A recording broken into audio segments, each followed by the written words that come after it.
It's 7:01, and I will call this meeting to order. Everyone want to take a seat?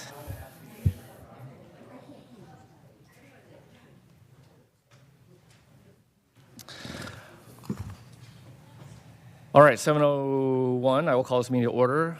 Janet, will you please call the roll? Councilmember Trupiano. Here. Councilmember Tillman is absent. Councilmember Cloven. I'm here. Vice Mayor Diaz. Yes. Mayor Juan. Here. All right, item 2 is the Pledge of Allegiance.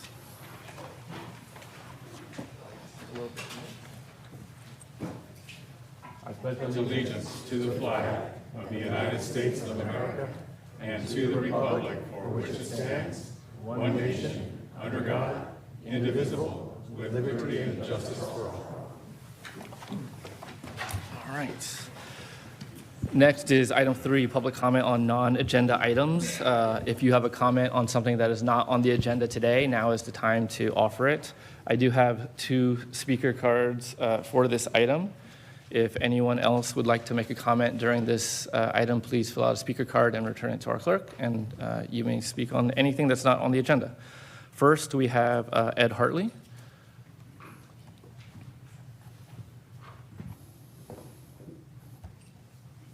Good evening. Thank you. Ed Hartley.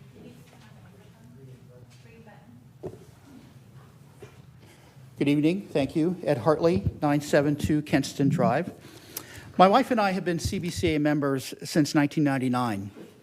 We are only 2 of hundreds of members and thousands of others who have volunteered their time to make our community better by helping CBCA donate well over $1 million in just the years that we have been members to support our schools, award college scholarships, help feed and clothe people, support our other local nonprofits, and civic improvements to this city. Clayton-based nonprofits account for 2/3 of the use of Endeavor Hall. Endeavor Hall's rental rates are such that if the price is not discounted to those who use it the most, it would be empty for the vast majority of the year. This makes it all the more puzzling why the city has apparently disbanded its own committee that is charged with marketing Endeavor Hall to full rate paying customers. I watched the tape of the last meeting and the discussion regarding the new tiered system. It seemed apparent to me that to the center left of the dais that minds had already been made up, as there was no really critical thinking discussion about the potential impacts of the tiered system. The mayor's comments were focused on preserving the ability of the theater company to operate and making sure the garden club has use. The proposed tier system essentially leaves their rates flat. I felt the mayor was dismissive of the comments of council members Tillman and Cloven on the clear impact this new system will have on CBCA as the only member of the tier at $150,000 in receipts or greater. That impact has already been felt as our very popular barbecue judging class has been awarded to another town because of the cost of holding it here. Let's be clear that this is not about making it easy for staff to apply discount rates as the staff report suggested. This is not about discounts. I believe this is only the opening salvo of the city getting into the business of profiting from nonprofits to supplement its revenue. It's no wonder the Endeavor Hall Marketing Committee was disbanded and why the city is apparently doing nothing that anybody knows to promote our downtown as a place for businesses to locate to generate much-needed tax revenue. I believe the next step in this organized process is on tonight's agenda. Don't punish those who give of themselves to better this community. Why don't you consider making it more attractive for people to want to rent Endeavor Hall by lowering the rates so that it would get more frequent use? Finally, I note that 4 of the 5 members of the council are members of CBCA. Our vice mayor is a 25-year member who seconded the motion that didn't need to be made to put this tiered system in place, where CBCA, apart from anybody else, is going to pay more to serve the community. This is not right. Thank you.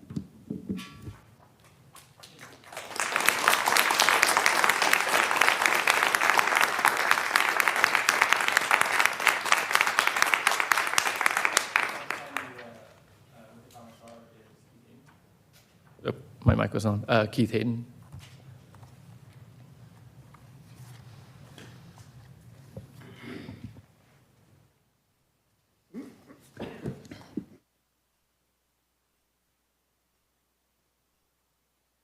You did it? Is it on now? Okay. The City Council efforts to revise the rental rates of Endeavor Hall is what I wish to address. The topic that was discussed at your last City Council meeting caused me great concern because of the impacts it will have on Clayton and the entire community. It deals with Endeavor Hall, and I thought it might be wise to start off with a short history of Endeavor Hall and why it means so much to the history of Clayton. The hall was built in the 1860s and used for church worship and local education and activities until volunteer trustees deeded the property to the city after the 1989 earthquake. Clayton citizens voted to incorporate Clayton at an election held at Endeavor Hall in 1964, and the City Council held their meetings there until 1995. So Endeavor Hall is a very important link to our city's history. Past City Council has used Clayton redevelopment funds to restore Endeavor Hall with updated, expanded facilities in 2001 in an effort to preserve the historical nature and significance of the building and make it available for local activities. It appears that the building was being preserved at that time more for its history than for its potential for revenue-producing asset for the city. The new 3-tier discount plan that's being proposed for the rentals to the nonprofits in Clayton is based on gross revenues. And while it maintains substantially the discounted rates for the smaller nonprofits, and we applaud that, it retains the substantially discounted rates for the only club in town that will qualify for the highest rate, the CBCA, that produces revenues in excess, and these are gross revenues, that is the only thing being looked at, rather than the benefit those revenues have to the city of Clayton. As you know, the CBCA raises their revenue primarily through sponsoring and organizing and managing the 3 major, very popular festivals in Clayton, which are staffed by community volunteers, not staff members.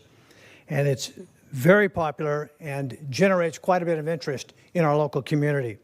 It then donates those funds back to local schools, nonprofits, scholarships, projects, grants, and provides the downtown Christmas decorations and puts on the Christmas tree lighting and Tree of Mrs. Claus events, among many other charitable activities.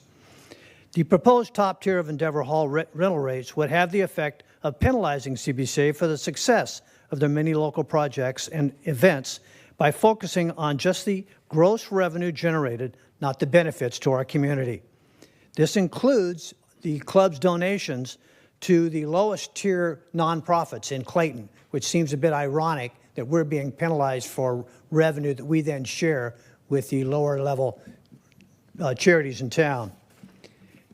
Applying the revenue structure in 2 categories would make much more sense, capping it at $20,000 for all nonprofits to take advantage of the lowest tier, and everyone over that to be able to take the 80% and basically have it across the board for all the nonprofits to stimulate that usage. And then also look to the council to reinstate the council committee to generate the interest that should be focused on the profit-making companies and local people that want to use Endeavor Hall for their personal activities. And I think that should be promoted, and that might be a better focus for raising revenue for that property. Thank you. Thank you.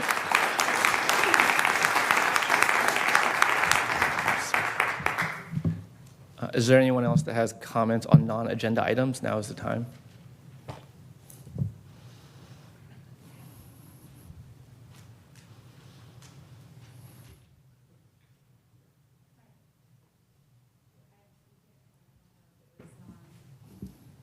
Okay. Anyhow, this is my moment. I just wanted to share my thoughts with you. I'm Howard Kaplan, 1194 Easley Drive. I love living in Clayton. You've heard that from me before. My family has lived here for over 30 years.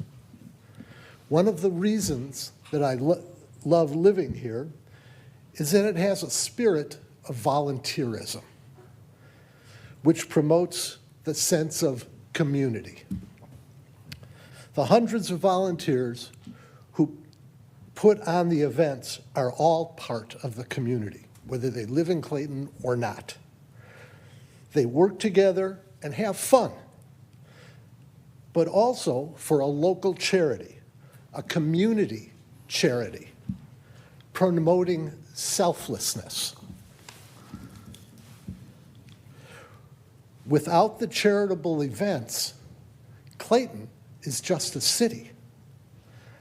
I think it unfortunate that the agenda states, quote, terminating the agreement with CBCA instead of renegotiating. It's so adversarial. Mr. Kaplan, if I may interrupt, if this is about the item later on the agenda, then that would be at a later time. This is for items that are not on the agenda. This is not appropriate at this time? If we're going to talk about the item that's later on the agenda, item 8, Okay. then I would invite you I to got speak at one that little time. piece to finish, and then you won't have to listen to me later.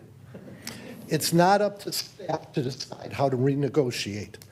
It is for City Council to decide an attitude of collaboration and negotiate directly.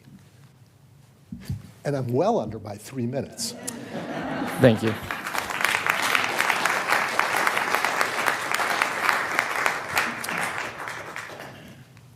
Is there anyone else that has a comment on non-agenda items at this time?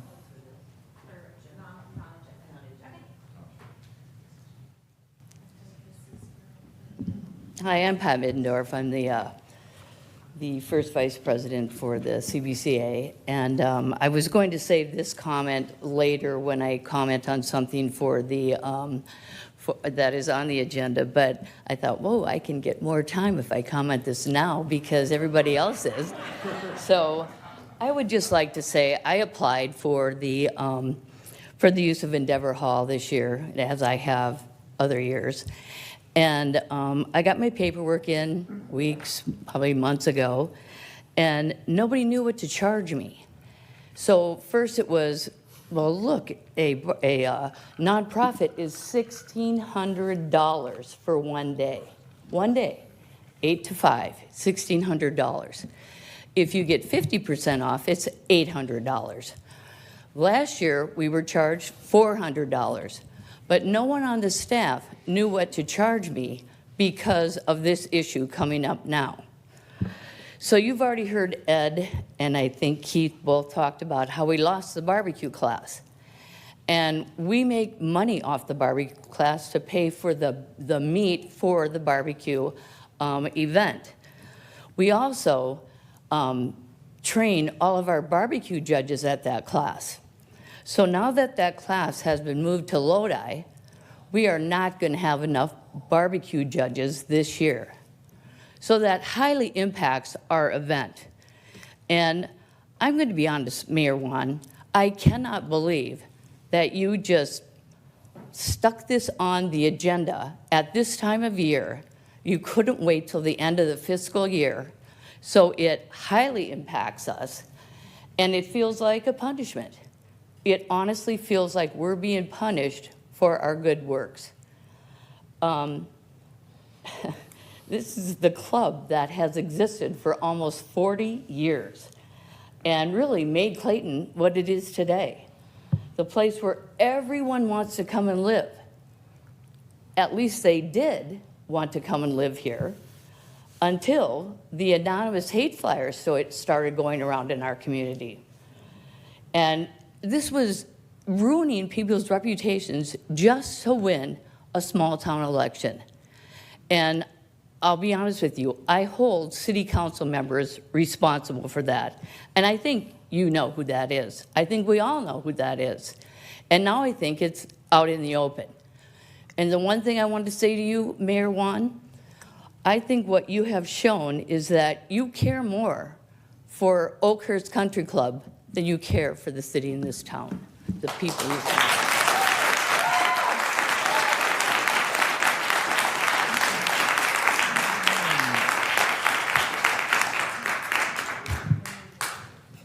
Thank you. Is there anyone else that has comments for item 3, non-agenda items? Okay, I will move on to the consent calendar. Mayor Juan, I just want to confirm there's nobody with their yes. hand raised on Zoom. Thank you. You're welcome. Sorry, I just have like two comments real quick. Between Lydia Lane and, my name's Carolina, and I drive Clayton Road every day. Sorry, can you repeat your name, please? My Sorry. name's Carolina Marlin, and I drive Clayton Road every day to work.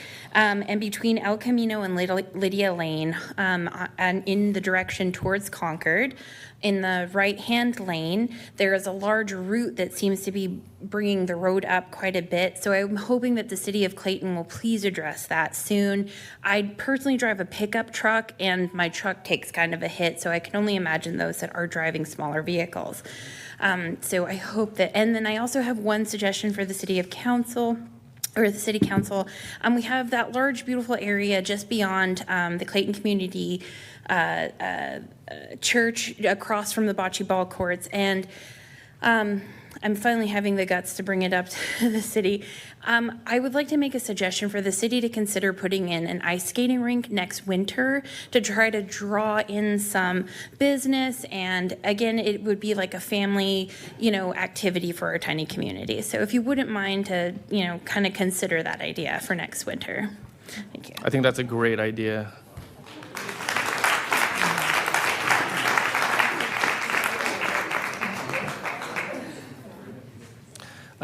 One moment. Can we take a note about the tree root? Thank you.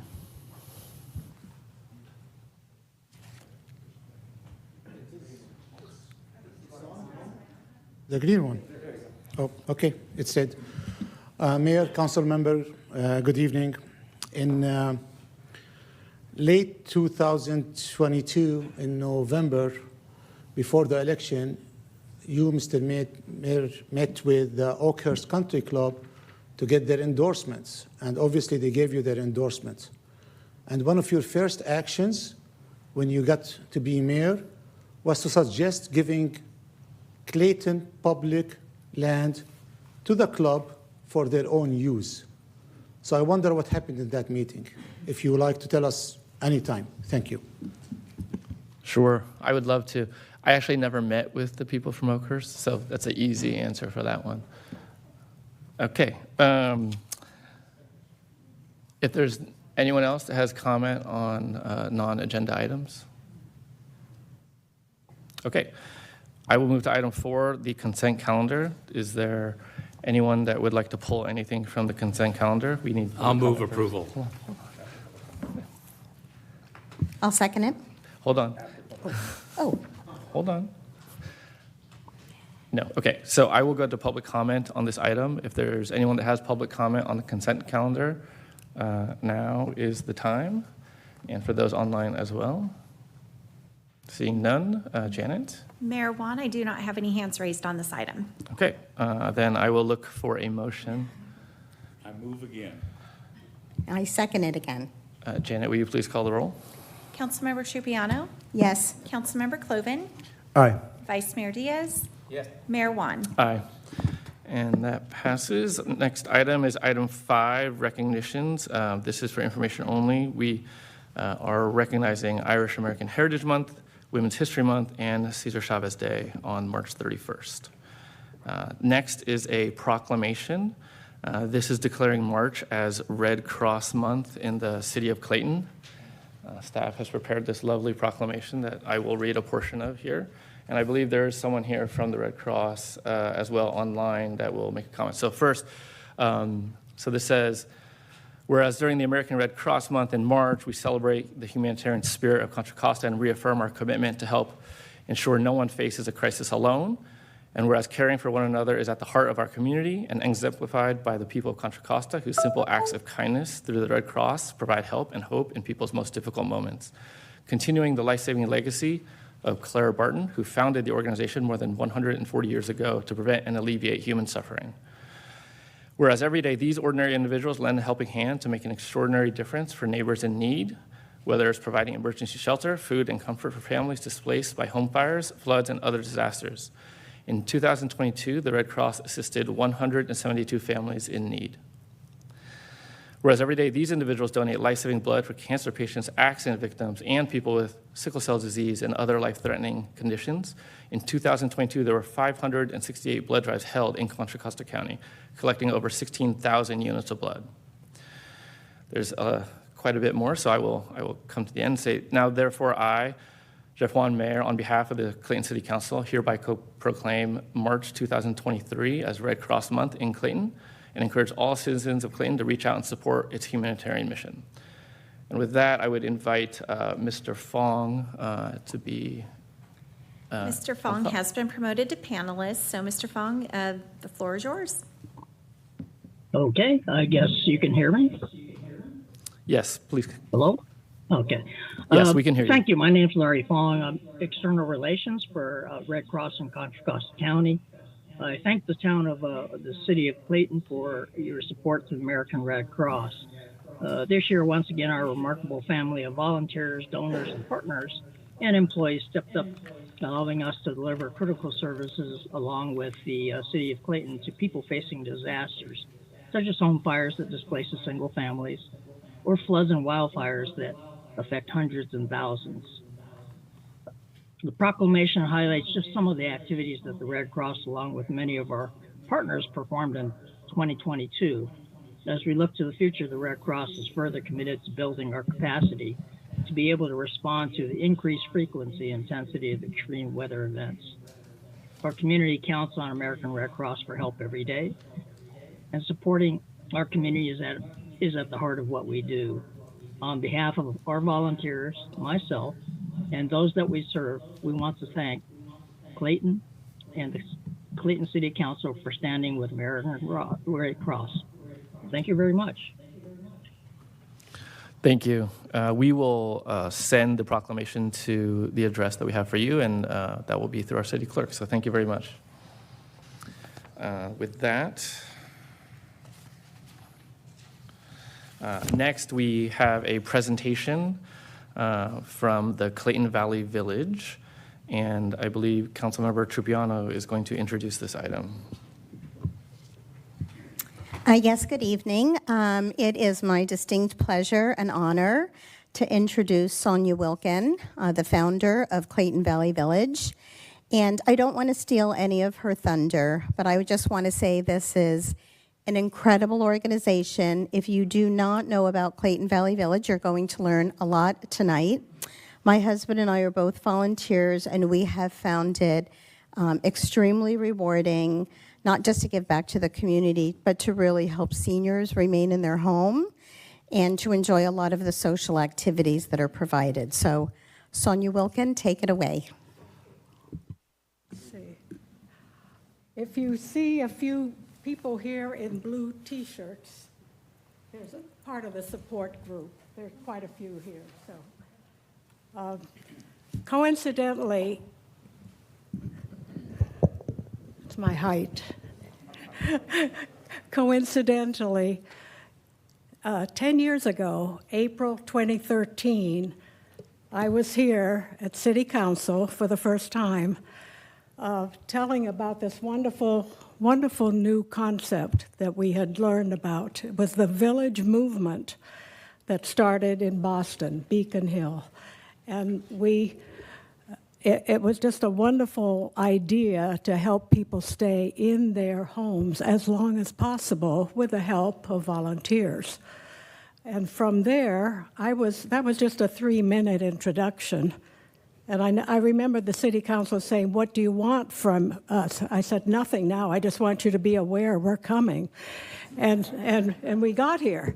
Not only that, I was here 2014 in April. By then we had promotional stuff, to give, and we spoke a bit longer. And it took until 2017, 6 years ago almost, May 1st, we were able to launch.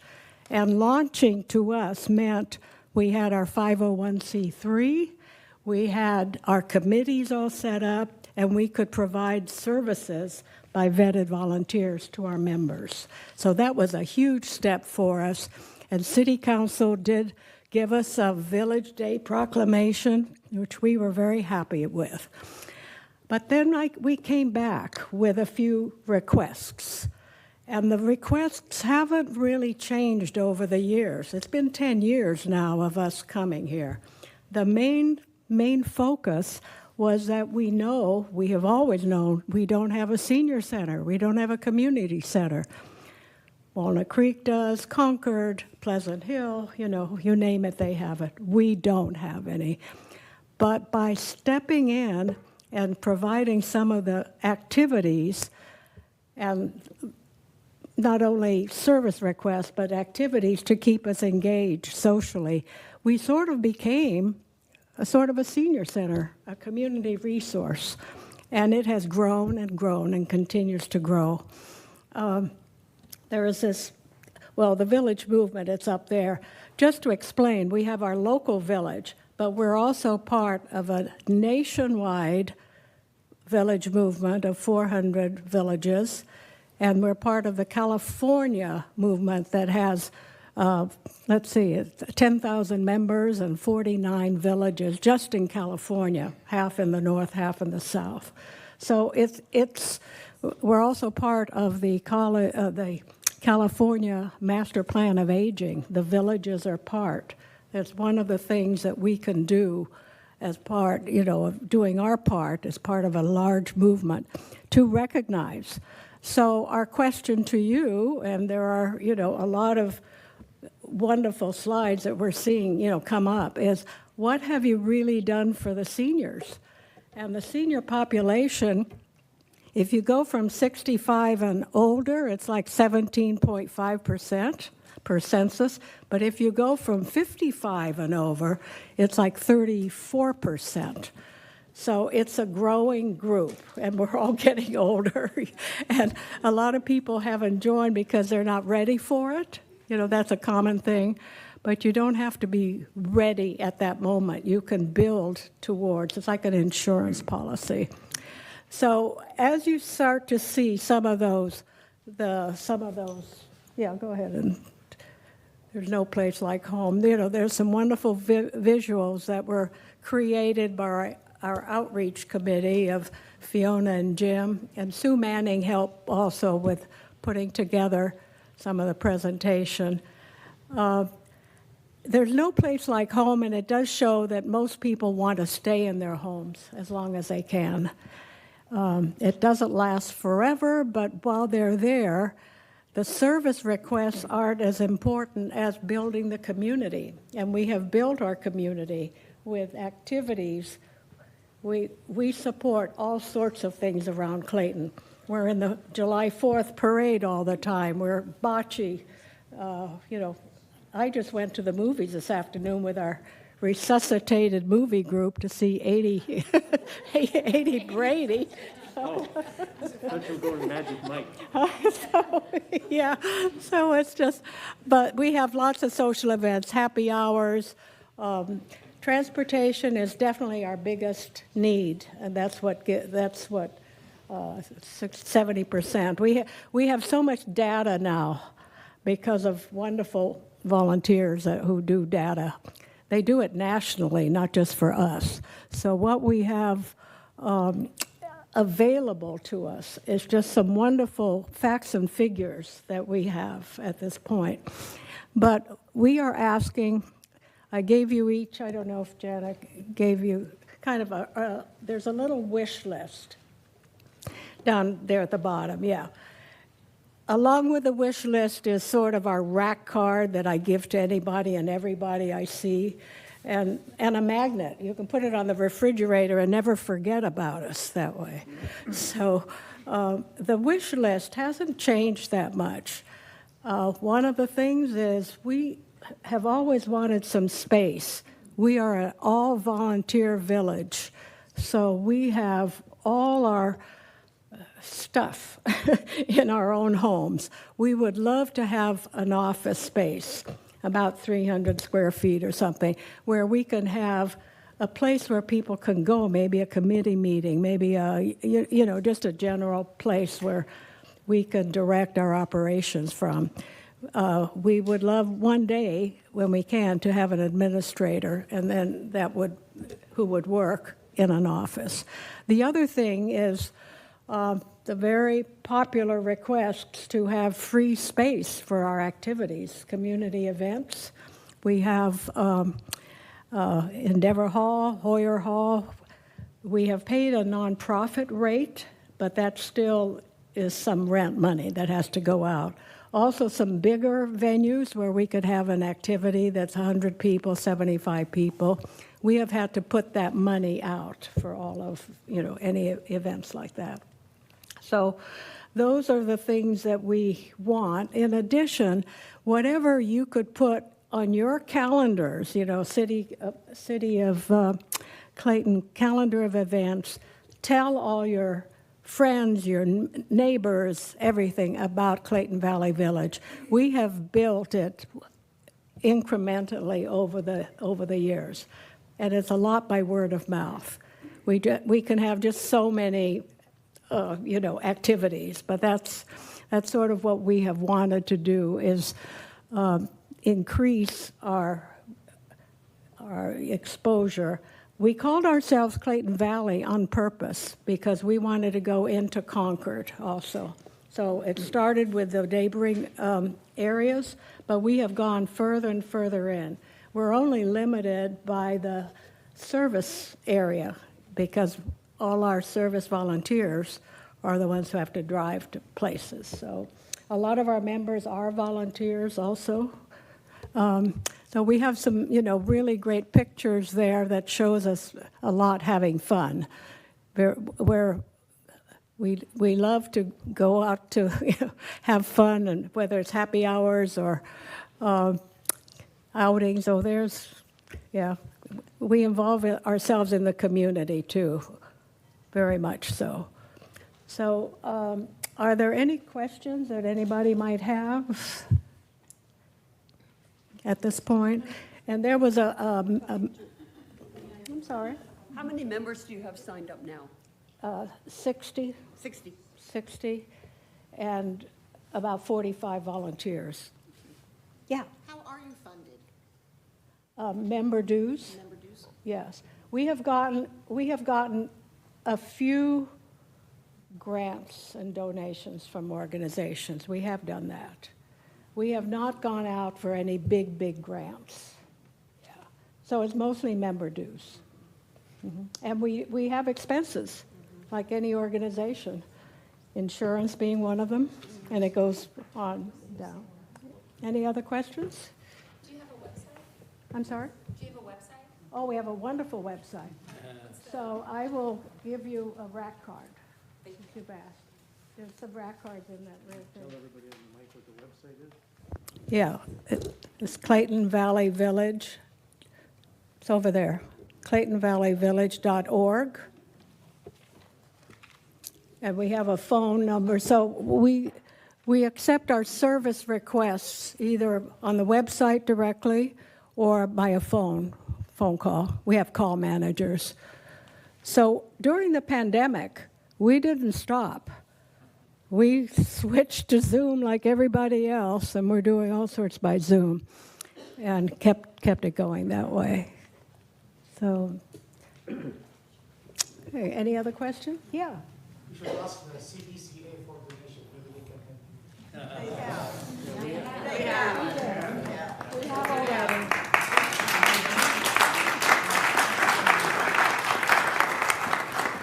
Mayor Juan, I have one hand raised. I'm not sure if it's on this item. Oh, it just went down. Never mind. I just want to add a few additional comments. Thank you, Sonia. You always do such a great job. The village had over 500 requests last year, and that's things like changing a light bulb, planting flowers, taking people to doctor's appointments, food shopping. I have even been asked just to sometimes sit with people who are lonely and they just want some company. So they really are doing wonderful things for seniors in our community. And some of the other things, they really are a big social network. Monthly happy hours, movie outings, an annual dinner. Does anyone know who the Romeos are? The really old men eating out often. They go out to lunch every month. There's monthly birthday luncheons, and you are starting a new program, which is kind of checking in on folks just to see how they're doing, to make sure they're safe and they're happy, and so they do provide some wonderful services. So thank you, Sonia. Appreciate it. The volunteers are all vetted, too, just so you know that. Yeah, so they're safe going in. Thank you, Great. Sonia. All right. We first met, I think, when I first came on, and I met you, re-met you again several months ago, and I really appreciate your tenacity in bringing these issues forward. It's great, so thank you very much. You're welcome, and I'm supported by everybody in the village. It's just wonderful that way. We've all become friends, we all meet, become friends. So thank you very much for hearing it. Thank you. Okay.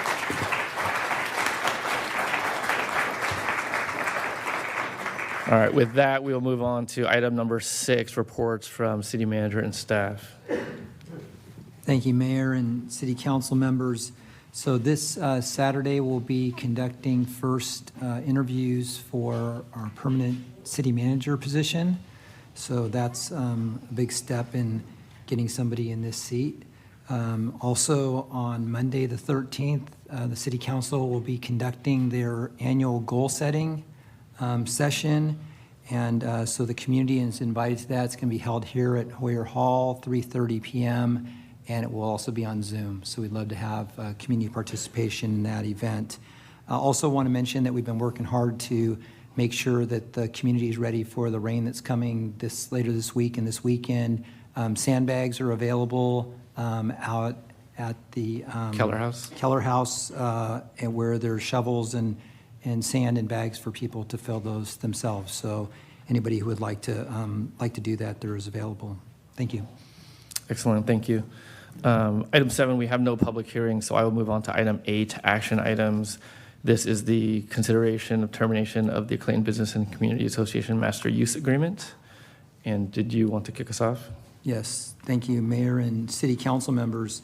So in 2008, the City of Clayton and the Clayton Business and Community Association, known as CBCA, entered into a master use agreement for the purpose of streamlining the permitting process, waiver processes, different things, grants that were having to be done on an event-by-event basis. And there were 3 events specifically: the Art and Wine Festival, the tree lighting, and the Oktoberfest that agreement addressed. In 2016, there was an amendment to that agreement to include the barbecue cook-off. And so those 4 events are specifically identified in this agreement. The mayor asked that this item be placed on the agenda tonight for the purpose of discussing the merits of continuing this agreement with the CBCA.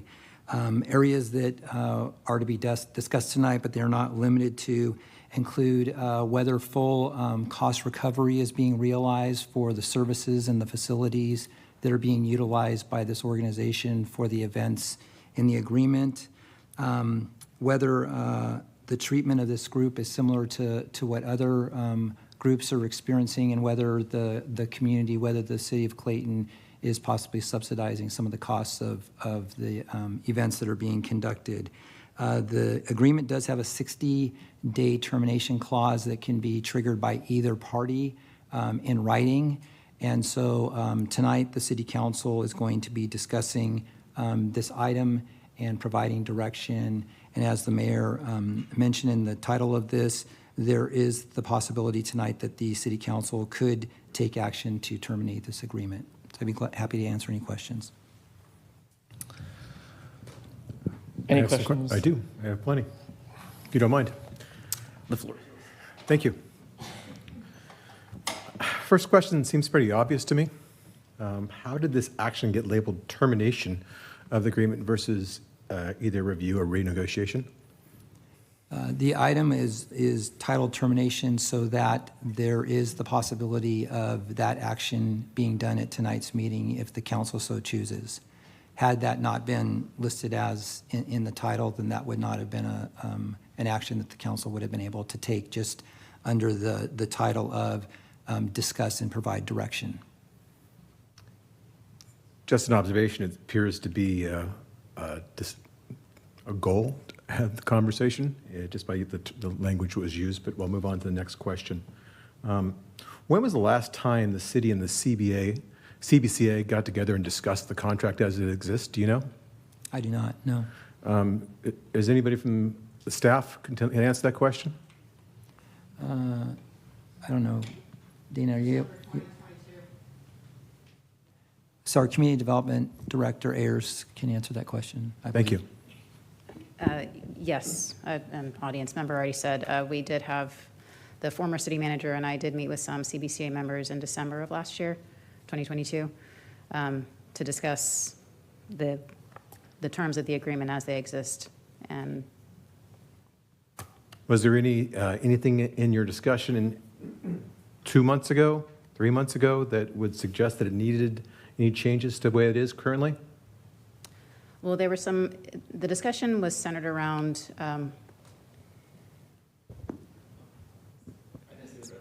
that's okay.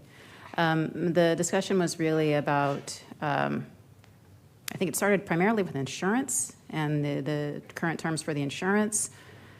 So there's some questions about that. It was initiated by some CBCA members, and at the end of the discussion, it was, you know, city staff didn't really initiate the discussion. We didn't have any further direction after that, and then we left it to CBCA members to advise if they wanted to continue discussions about changing terms of the agreement or considering discussing terms of the agreement. But at that time, there was no, were there any major concerns that were expressed by the city to CBC about the agreement?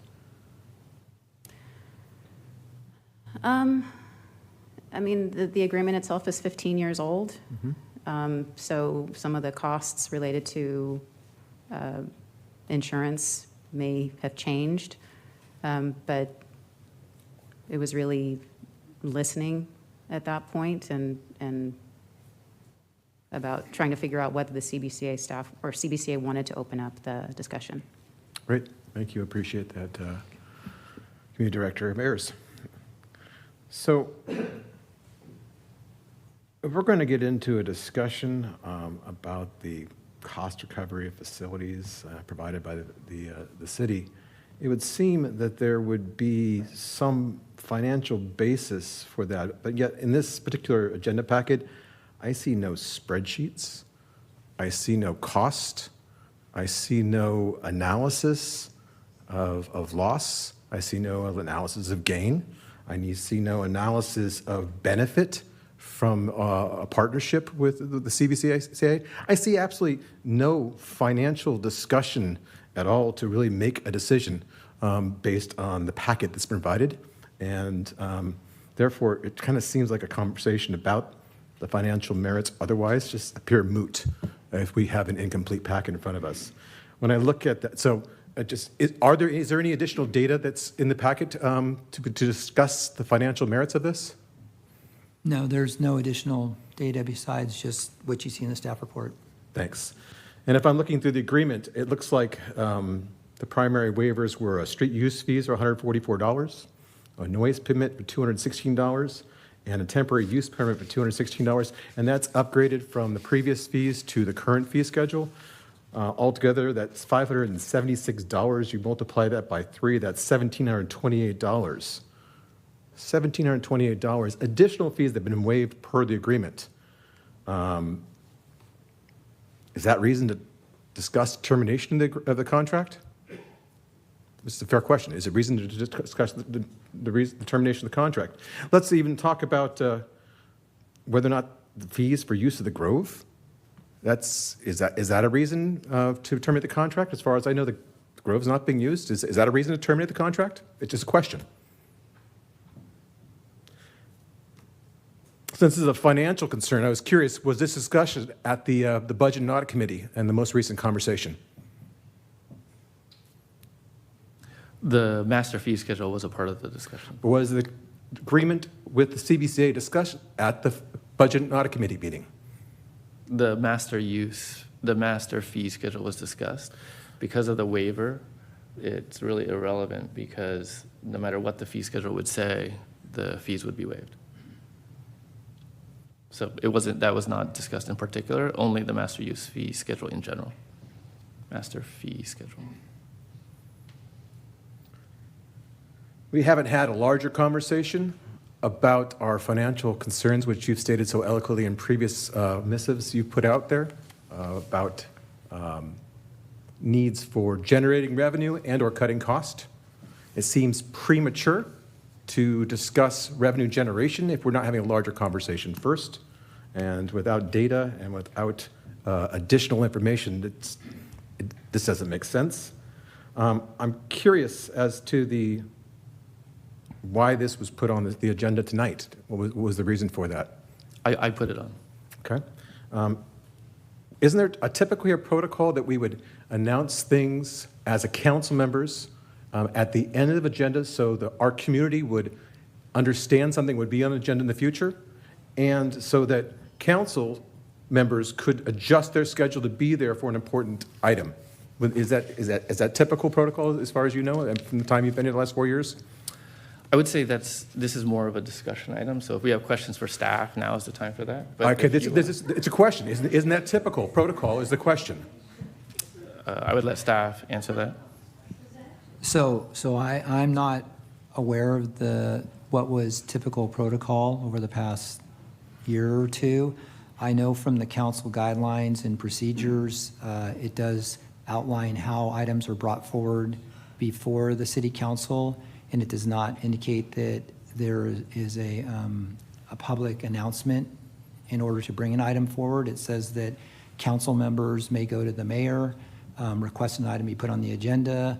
The mayor will then determine if there's adequate staff time to prepare and then agendize that accordingly. So the idea that there was practice in the past may be or may not be, I'm not sure, but as far as it being in the guidelines, it's not a requirement. You've already said there's a possibility we could have a vote tonight to terminate this agreement without adequate data and without representation of our full council, given the opportunity to be here and doing so. This seems pretty premature and a moot conversation for this time, and I'm just putting it out there before public comment. I'm done right now. Thank you.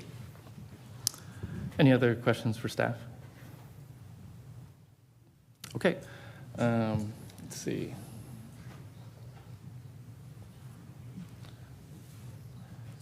So with that, I will go to public comment. We do have a number of public comments. And if you have public comment on this item, feel free to fill out a speaker card. I have several. You could return them to the city clerk, and we will call you to the podium. Comments are limited to 3 minutes, but as you've seen in the beginning, please try to stick to 3 minutes. Do your best. First up is Ed Hartley.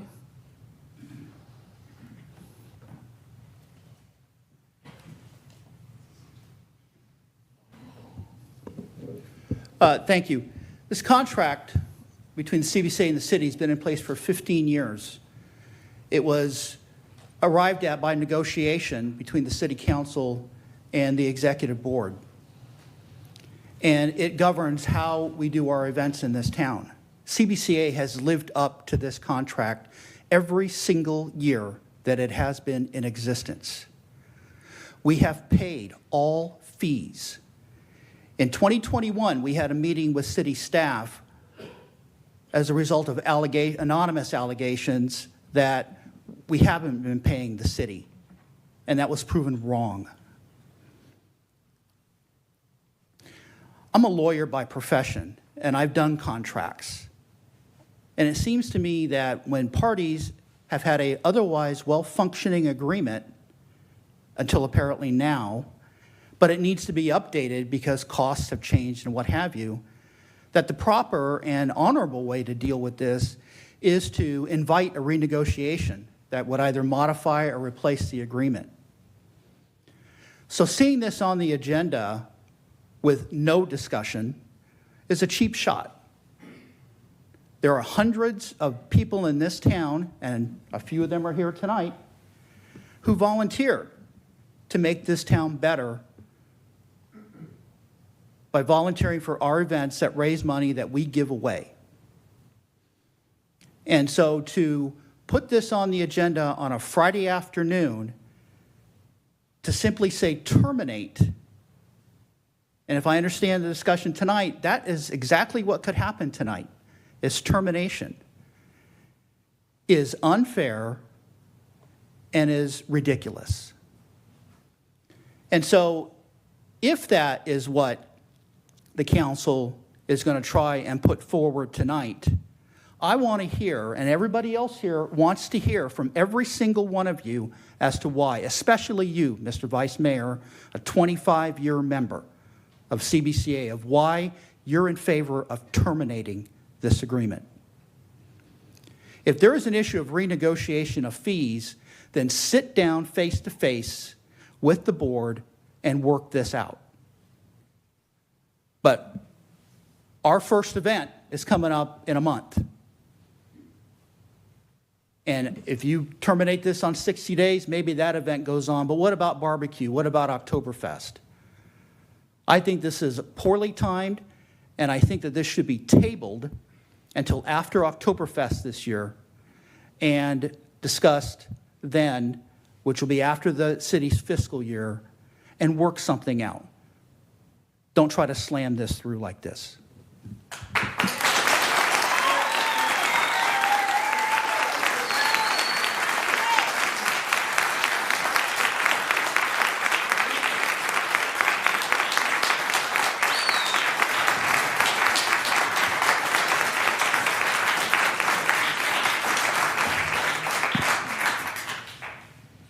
All right, Mr. Hayden, you're up next.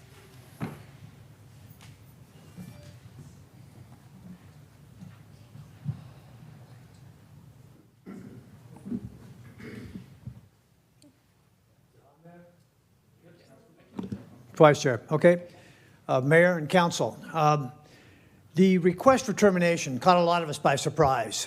We did not hear the subject mentioned for future topics, as is the normal custom with the city councils, and has been an ongoing custom to alert both staff and the community when there are topics that council members want to discuss.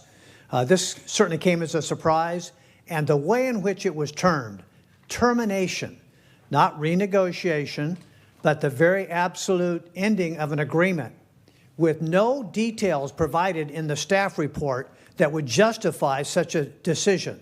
There were no additional information items showing here's the true cost of providing that service, here's what's being paid, here are invoices that have not been paid by the club, which is one of the allegations that would support terminating an agreement if you're violating and continue to violate the terms of that agreement. None of this is alleged in the staff report. So how in the world can the council make a decision based on this incomplete information? So as Councilmember Colvin indicated, this is premature to even put it on the agenda as termination as a possible action with no information to base that on. It is unprofessional to put that there, and the way in which it was conducted was underhanded and certainly not following just honest protocol of alerting the public and the other council members that this was the intent, was to suddenly, out of nowhere, terminate a long-standing agreement that possibly would jeopardize the most popular events that this town puts on, generating significant revenue that then donated back to this community. So that's what's in jeopardy with the action that you're proposing tonight, with no evidence or no data to back it up. So I really am quite confused why the mayor felt it was appropriate to bring this up and not request the information that would be necessary to arrive at that decision. If that was the intent of the mayor and the council, I would have expected that direction to be given to staff, as is normally the case when an item is brought up. Please prepare a staff report that analyzes this issue and makes a recommendation based on data, not just conjecture or rumor, but you've actually investigated the facts that would support that decision, and that's what's called for here.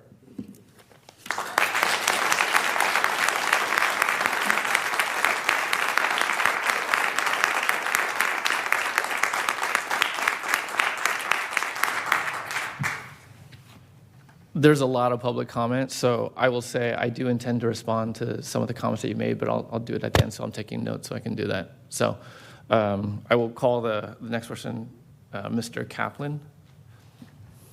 Would you like to speak again, or are you okay? All right. All right. Amy Callahan.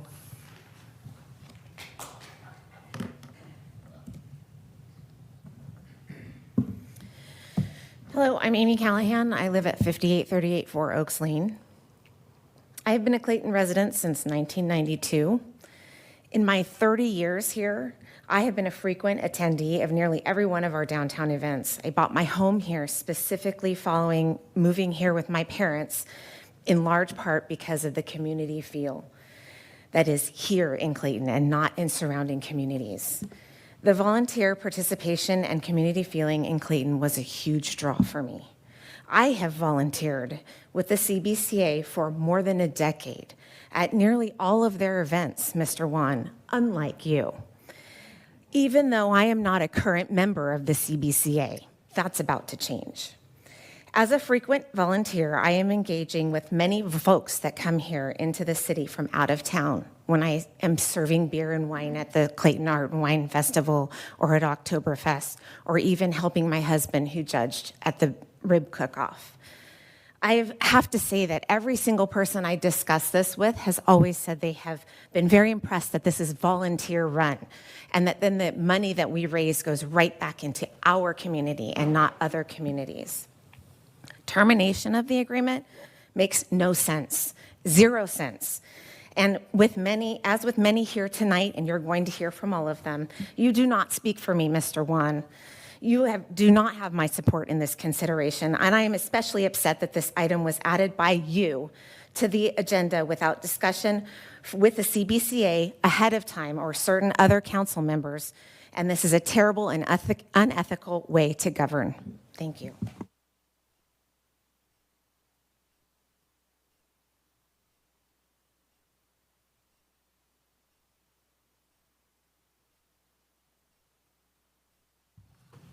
All right, next is Ed Miller.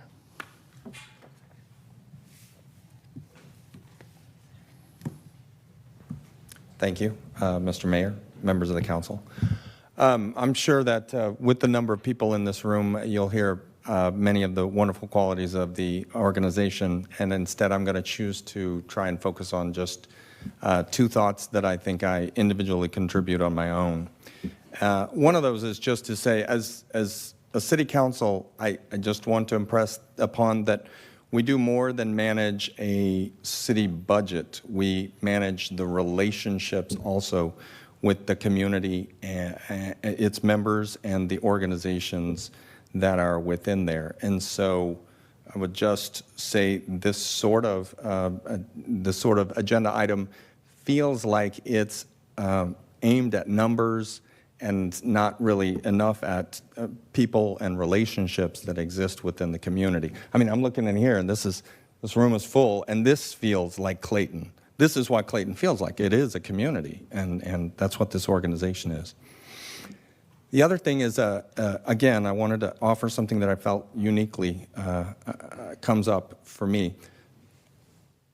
I'm hearing echoes in these kinds of, this particular agenda item of when I began to run, when I announced that I was going to run for the city council, I heard from Gary Hood, had a long conversation with him, and one of the things that Mr. Hood said was that he was like, think about it, what if you wanted to rent the city yourself, the whole downtown, for a birthday party or something? Do you think you could just do that for a couple $1,000s? Doesn't that seem like too low for you? And I guess the point I'm trying to get at here is that I understand that capitalistic kind of thinking of make a profit or take a percentage or something. I mean, Gary was talking about maybe the city should be taking like 10%, $20,000 or more from the proceeds of these nonprofit events. And while that may make sense in the business world, it is of grave concern to hear those kinds of things, possibly the rumbles and echoes starting to come into the city council, because this is a not-for-profit. The city is not here to make a profit. The fees and whatnot that get charged are just there to offset the costs that are incurred by the staff, their time, and whatnot. So I guess I'll conclude by saying I really don't want to hear, there's four members of the council that are on the CBCA, and if this vote goes against the CBCA, I don't want to hear the next thing rolling down the corner is, would like $20,000 every time you guys hold an event. That's what I'm worried about. All right, thank you for your time. Appreciate it.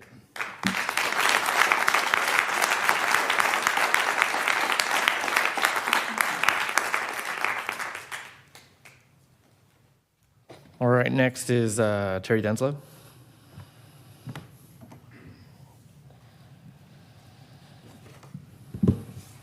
Hi, I'm Terry Denslow. I am the former treasurer of the CBCA. I just ended my term in December.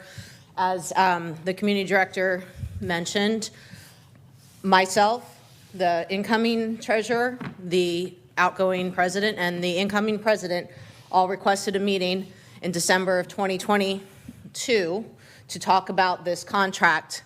At the time, we discussed whether it made sense to make some of the clerical error or clerical adjustments and things that Dana had mentioned, and we all agreed that there wasn't anything major in this contract that needed to be brought forward to the council for renegotiation.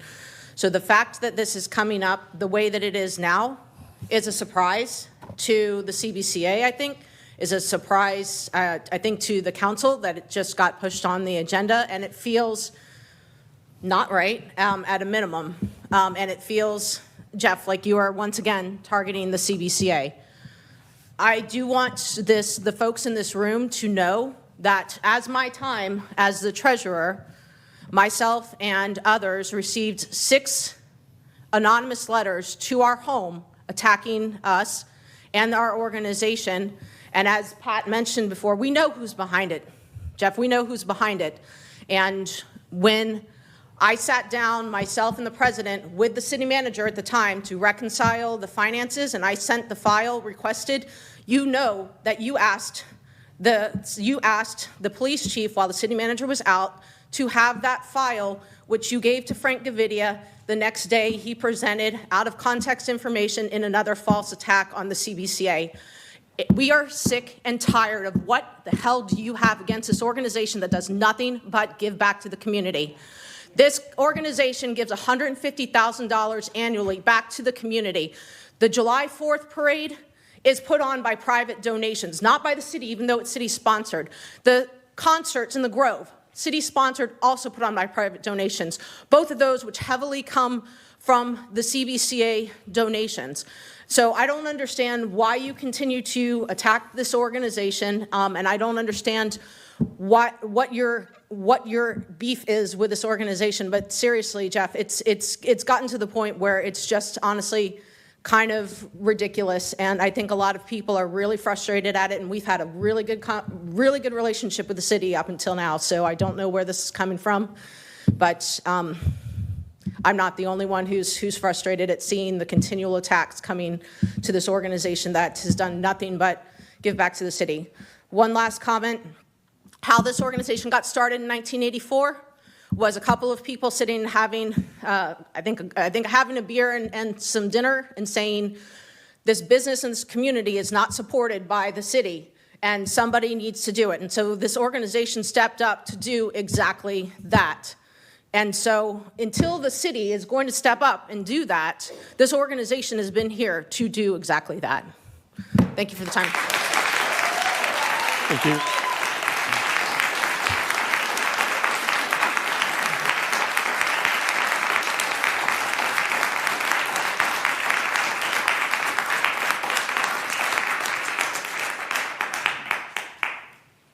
Next is Scott Denslow.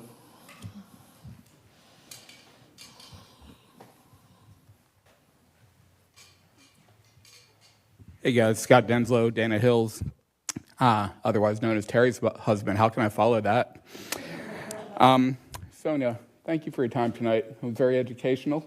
It's an organization I didn't know about and something we might be looking to get involved in. So thank you for your efforts. Thank you, Kim, for supporting them as well. Appreciate it. I just want to remind council members, you guys are not supposed to respond to public comments. Just something I'd appreciate you all from refraining from. I know it must be difficult with a lot of people talking, but decorum and protocol show you're not supposed to do it. I'd appreciate you guys not doing that if possible. Looking at the do the right thing in front of you, Jeff, right now, courage comes to mind. Are we exhibiting courage when we just throw this on the CBCA? Are we sitting down, like someone suggested earlier, Jim, a longtime member? As Ed said, why not just, or as I'll say, I'll take it one step further than Ed, man up and talk to the members of the organization that you're a part of. Don't talk about termination. Talk about renegotiation, like Peter said. Another thing that was brought up, I believe by Peter, why tonight? Is it because Holly's not here? Is it because you're the only person on the council that's not in the CBCA? What are your long-term goals? I know you're not going to answer it, but I have thoughts. Lots of people here have thoughts tonight. What are your long-term goals? I question that. I'm not going to surmise here tonight what they might be, but I've seen lots of attacks on this organization. I have a graph here showing what CBCA does with their donations. Almost 60% of their donations essentially go to education, scholarships for kids, things like that. I'd suggest taking that into account. They also support the local police force. They support concerts in the Grove. They support the very library that's a part of this building. They've done nothing. They support the theater company. This is what the organization is all about. I mean, the exact, their motto, for the good of the Clayton community, the motto that sits in front of you. Are we living by the courage, the integrity, the kindness, the respect, the responsibility, and even the self-discipline that we claim to live by? I'd suggest we all kind of live by that, and let's talk about renegotiation or other methods. And Jim, like I said, you've been a member of the CBCA for a long time. I don't understand why you would second the motion to bring this to the table tonight. But you're a member. There's still time. Do the right thing, man.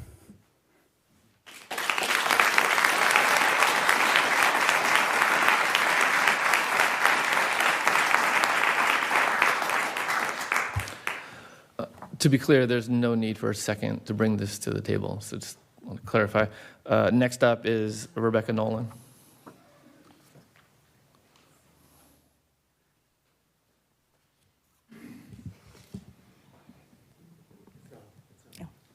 Hi.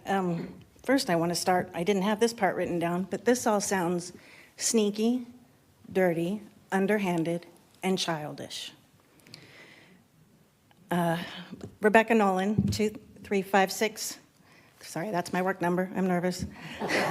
7258 Marsh Creek Circle. As a newer member of CBCA, only a year in, I have only recently become aware of how much CBCA does for our city and community. I've lived here for 19 years and didn't know until almost 5 years ago that it was CBCA and not the city that organizes and puts on the events my family has enjoyed so much over the years. The Art and Wine, Oktoberfest, and now Barbecue Cook-Off. These events make it possible for CBCA to provide money for scholarships for our local students, donations to our schools, run and maintain the bocce courts that 1,800 people play at, donate to this very library, our local community theater, the Christmas decorations around town, which they put up, take down, and store year-round at no cost to the city. All of this comes from the hard work and superior dedication of the many volunteers within the organization. I had been under the impression for too many years that these events were organized by the city. I know many people are currently still under that same impression based on conversations I've had this week. If the mayor is looking to save or make money for city, I do not think that this is the appropriate route. Just recently, the city offices were closed to the public one day a week so that the overworked employees can get work done without being interrupted by the public. I'm not opposed to this, that makes sense. However, asking them to work harder to issue permits or to unstreamline Everything that has been streamlined the last 15 years creates more work for them, not less. It has been a long understanding with the CBCA and the city under the master use agreement that has worked without any issues. CBCA covers the cost of the police and maintenance department for these events, so there is not a separate cost to the city for them. CBCA has been active since 1984 when I was a junior at Clayton Valley. Yes, I am getting older. They are a 100% volunteer, nonprofit organization that benefits our town and community in so many ways. I believe the CBCA is almost wholly responsible for putting Clayton on the map. Most people would not venture this far out to visit our sleepy little city. They have brought a larger number of people to our city to spend their hard-earned dollars and visit our local businesses, which brings in additional tax revenue. I do wish your wording had been different on the agenda. Instead of stating you would like to terminate it, which I didn't even realize it was a possible vote for tonight, I thought it was just a discussion, the words revised or reviewed would have been better received, although only slightly. I'm also surprised. Sorry. All right. I didn't get it all in there, but I'm going to say this. Do the right thing and continue with the master agreement.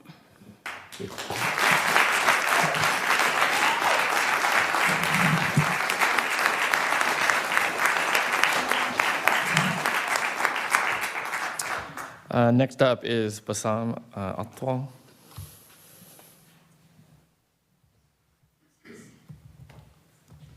Bassam Altwal, 33 in Molino. I actually wrote down my notes so I don't get passionate as usual. I'm not a CBCA member, but I volunteer when they ask me to, and as often as I can. In recent few months ago, 2022, city approved the continuous cooperation with the CBCA, and suddenly, now, Mr. Wan just put it on the agenda to terminate. I don't know what do you have against the CBCA. I'm not a member, and I have nothing against them. It started with the rent increase few weeks ago, where Ms. Trupiano stated that she did not have enough information to consider. Yet, she, as a partner of Mr. Wan, voted for it to increase the rent without any information. I don't think that's the way we do business here. So the question is why? I mean, if not for personal vendetta that started before the elections, with the one Gavidia lie about CBCA paying off city officials, and that could be the answer. Something's going on. Since 1984, CBCA donates to the city. Last 10 years alone, they donated $1.2 million. In 2022, around $150,000, which were $10,500 for community, $15,000 for library, $4,500 for the city, $9,000 for concerts, $6,000 for the theater, $19,500 support groups, $33,000 for scholarships, and $52,000 for school and education. That's what the CBCA does for the city. Clayton is known for two things: its festival and another thing I don't like to mention. Mr. Wan wants to get rid of our CBCA festivals. He wants to get rid of the Art and Wine, Barbecue Feast, Oktoberfest, Christmas in the Grove, Bocce, Halloween Day, Halloween Heyday. Also, there's some programs that he wants to get rid, like the sponsorship that the CBCA does with the Clayton cleanups, 4th of July parade, concert in the Grove. Not to mention the donation that CBCA gives to the police department, schools, city pensions, museum, garden club, and theater. Mr. Wan got what he wanted. Actually, to me, he got what he wanted by lying his way to be elected with the false flyers that have been sent around where you claim that you don't know nothing about. Obviously, you don't. He wanted to be mayor. He's going to be known as the worst mayor ever that occupied this seat. I see no integrity here.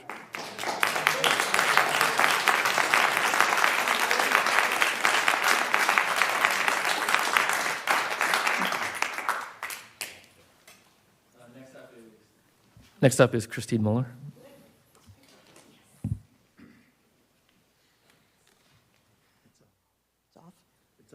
Okay. Hi, everybody. I usually watch the council meetings by Zoom, but I thought today would be the day to come in because of what happened with the agenda.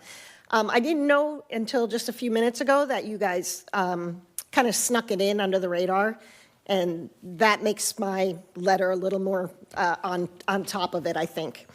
So, Mayor Wan and Clayton council members, I'm here today to show my displeasure with the agenda item to terminate the CBCA permit contract.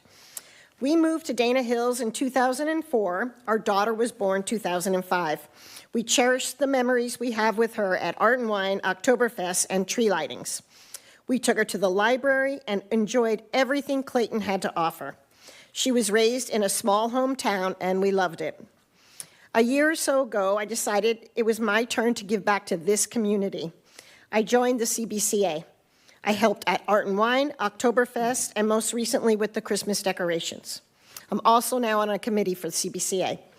I realized all the things that made Clayton the best town is the people in it who work tirelessly to make these activities happen. I want to give back for all the new families moving in so they can enjoy all the things the CBCA offered to my family for their families. I find it disgraceful that some of our city council members want to put this in jeopardy. When you go to the CBCA website, its mission statement is this: for the good of the Clayton community. All the money raised goes to support our events, scholarships, library, Christmas decorations, tree lighting, 4th of July, theater company, etc. We need to ask ourselves, why would the majority of the council seek to disturb the permit process that has been in place for 15 years? And add more work to the city staff that are already understaffed and overloaded, as we know from other meetings? Unfortunately, I feel there is a devious plan about to be unrevealed from Mayor Wan and his cronies. And it is not going to be good for our community.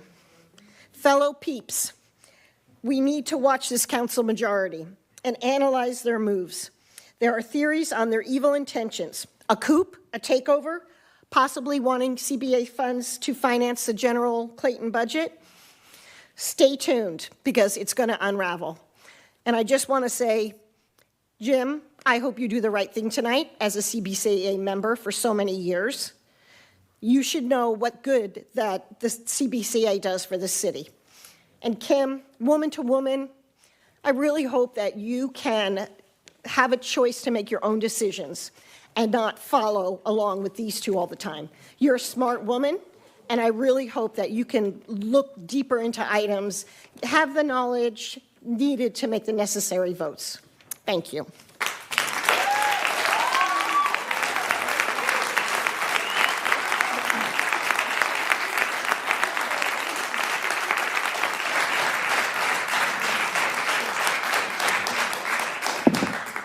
Next up is Meredith, and forgive me if I pronounce your last name incorrectly, Yelenti.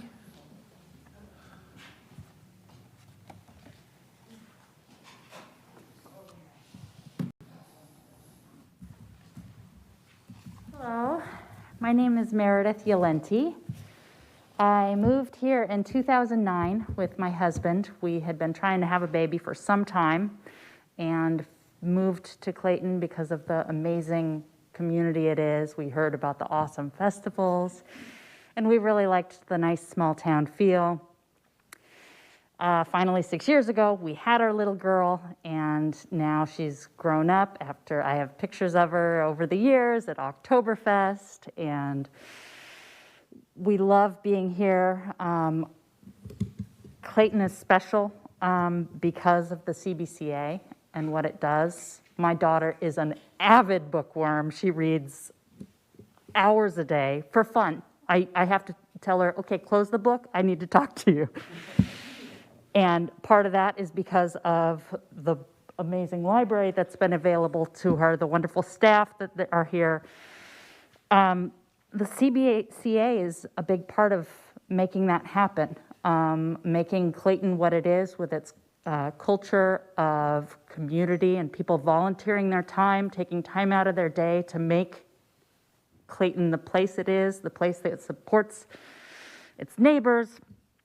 And, we take care of each other. And this organization, I think Peter said, the CBCA supports the library, it supports schools, it supports concerts in the Grove, it supports scholarships, and more importantly, it supports this volunteer culture that gives us a sense of community, like we're all working together with our neighbors. So I don't know everything about what's going on. It just seems ridiculous to me. I've heard that Peter said something about saving fees that the city pays of $1,728. I did some quick math. I know in 2019, the CBCA brought in $150,000 that they divvied up to different organizations in Clayton, schools, libraries, or schools, the library, scholarships.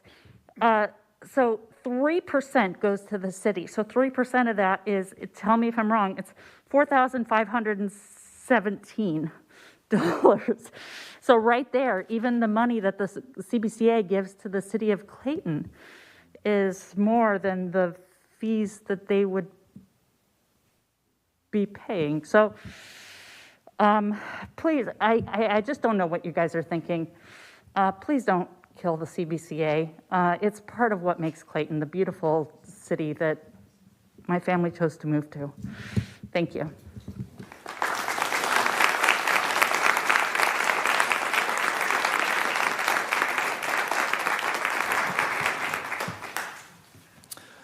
I am approaching the end of the speaker card, so if you had more, feel free to present it and you will get in the queue. Next up is Pat Mindorf. I think she was here earlier. Was it Pat Middendorf? Yes. Sorry, did I boggle that? Good evening again. I moved to Clayton in 1989. I joined CBCA just a few years later, so I might be the one in the room that's been on CBCA the longest. Well, I'm currently retired. I'm known as a teacher, special ed teacher. I coach the girls varsity soccer team here, girls and boys athletic director. I was the founding member of the charter school. I was also president of the Mount Diablo Athletics Foundation, known as Saving High School Sports, chair of fundraising and construction committee for Gonzalez Stadium, for the elementary school up here, Relay for Life of Clayton, just a lot of organizations. And I tell you this because, one, Jeff Wan, Mayor Wan, I know you don't know me in that way, and I know that most of you don't.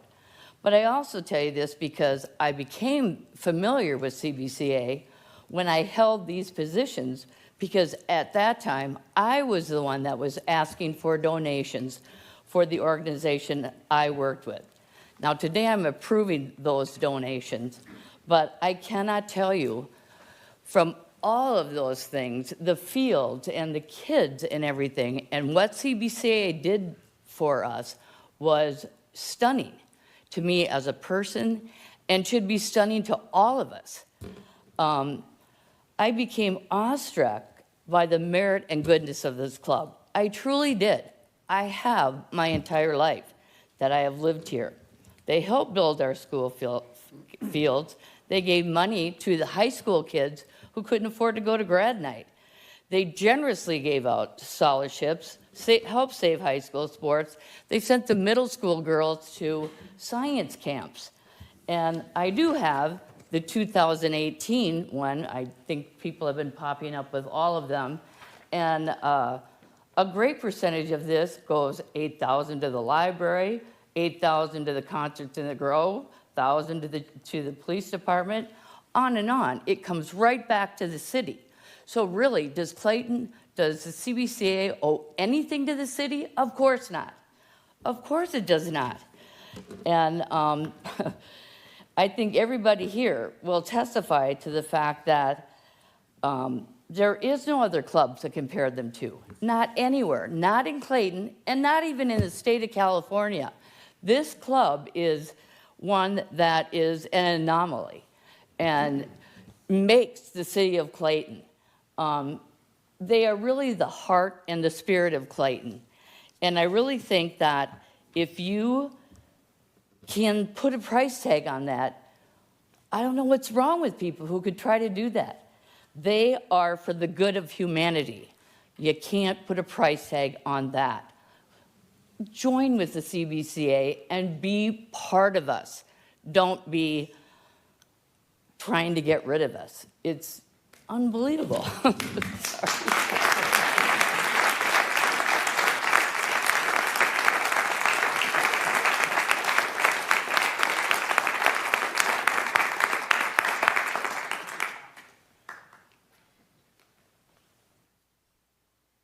Next up is Howard Geller.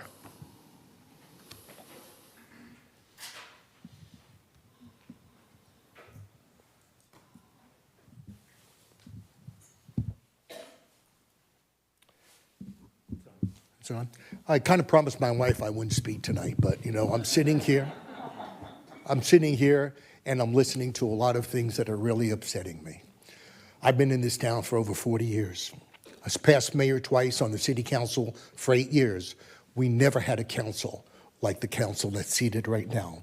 We worked together, we talked things out, and nobody controlled anyone else's vote. I ran the concert series for 15 years. I started it, I created it from nothing when we built a park. I conned the CBCA to give us $10,000, and I conned the city to give me $10,000 of redevelopment funds, and we made it work. When redevelopment funds dried up, I put the bucket out there and we collected money. And we collected more money than we ever needed for any of the concerts, so we can put them on and continue to put them on. I was the first full-term president of the CBCA when it was created. And the reason it was created is because we had a council at that time that wasn't listening to the businesses or the community of this city. They wanted absolutely no growth, and they were all about ready to close. So by joining forces, we had a bigger voice. And it would be nice, Mayor Juan, if you would listen to that voice, because we're speaking to you right now. Using a statement, "We will be in debt in 2 years," from a city manager you pushed out and did not respect, and we had no finance manager to verify a future deficit. Every year that I was on the council, we always were worried we were going to be in deficit. For 30, 40 years, this town has not been in deficit, and we always had extra money at the end of the year because we were frugal, but we weren't out to get anybody's pocket. If you're so worried about a budget, give up your stipend. Your stipend is more than the deficit or the amount of money that you're charging to see that you're giving to the CBCA. This town would be a bare streets with no benches. The parks would have no gazebo without the CBCA. Whenever the city has a material need or had a material need they couldn't afford, they came to us, and we graciously found the money to do what was needed to keep making this city beautiful and a place for people to want to come to and walk. Worse yet, our schools would be without equipment. Our sporting teams would not have the equipment and the safety issues that they needed. Our nonprofits would have no place to get donations to be a nonprofit, and they would all dry up, and so many people will suffer. Volunteerism has spread to our community through our events and to the children playing sports. Without the events, the businesses town, again, suffer financially. You ask any of these people in this town about the concerts, how much business it brings on a Saturday night, okay? How much business we bring to the city and all the businesses on an art and wine festival, on an Oktoberfest, the rib cook-off, or every event we do, they could not survive without us. We are part of the community as much as the city is.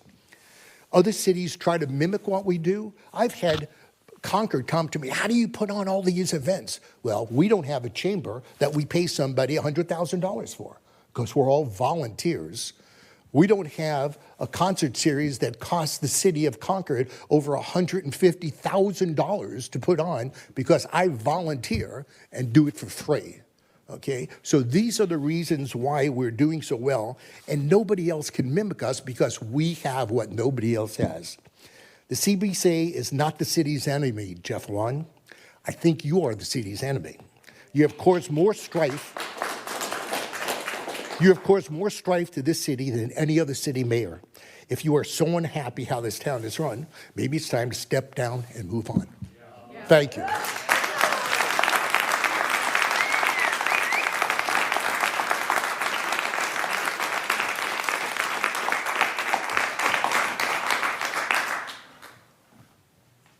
If there's anyone else that has speaker cards to speak at this time, it's a good time to fill it out so that we can get you, make sure that you have an opportunity. I have 2 speaker cards left, and I will give Mr. Wolf the privilege of going last as the current president of the CBCA. Sandy Johnson.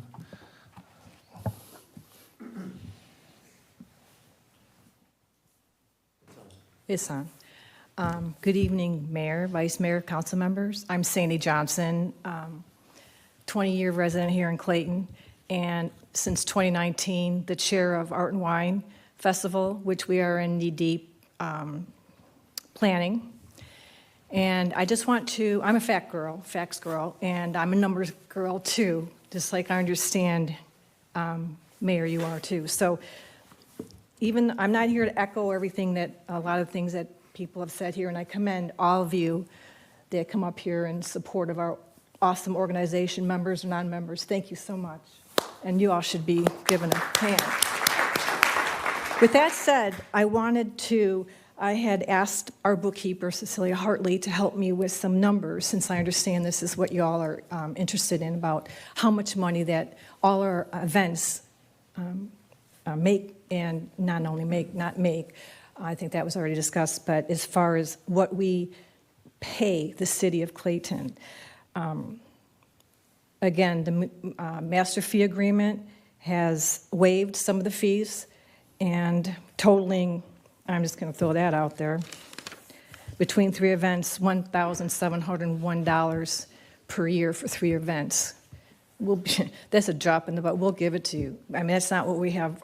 That's not an issue at all, if that's what y'all want us to do, to pay our fair share. But we do pay our fair share.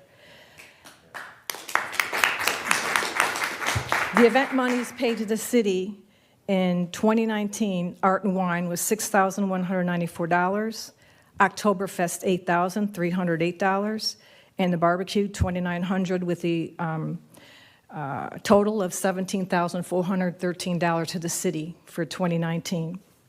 For 2022, last year, Art and Wine, we paid $8,888. Oktoberfest, we paid the city $10,369. And the barbecue, $6,676, for a total of $25,933 that we provided you. Since you're a numbers guy, I want to give that to you, and then answer Councilmember Cloven's question about where's the data. We have the data, and I had appreciated, and I'm sure on behalf of everybody here, if you had come to us first. We had the data for you, we have the numbers for you. And I'm just the chair of Art and Wine, and I know the mayor, President Wolf will probably further talk about that. So thank you.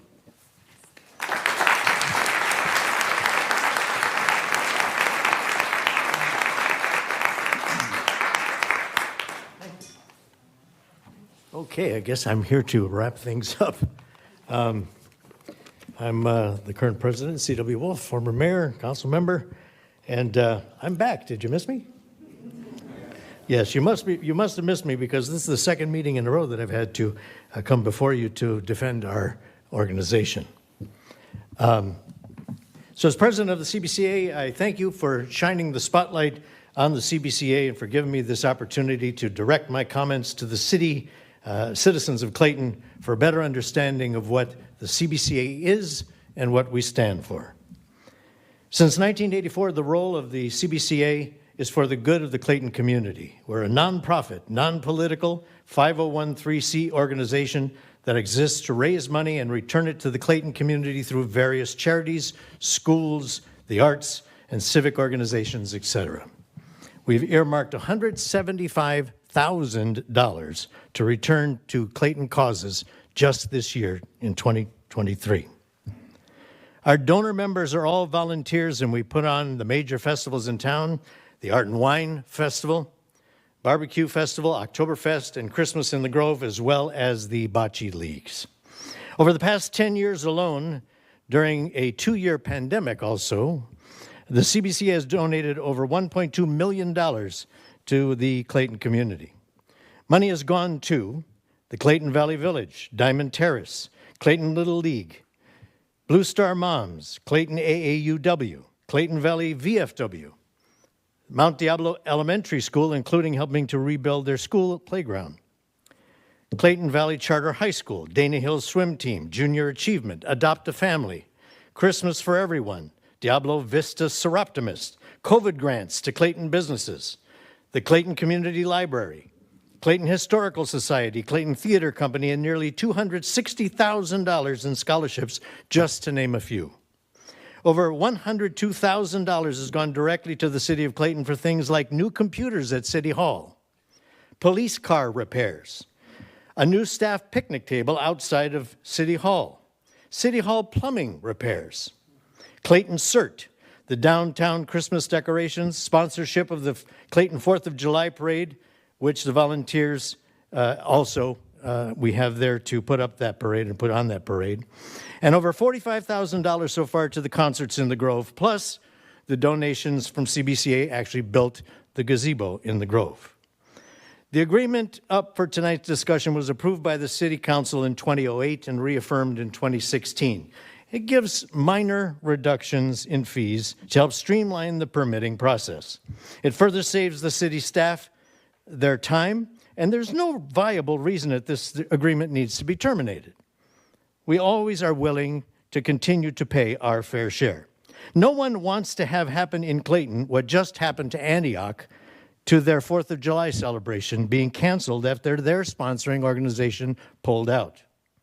No other organization in Clayton does more for Clayton than CBCA. Let's work together to keep doing so. Thank you.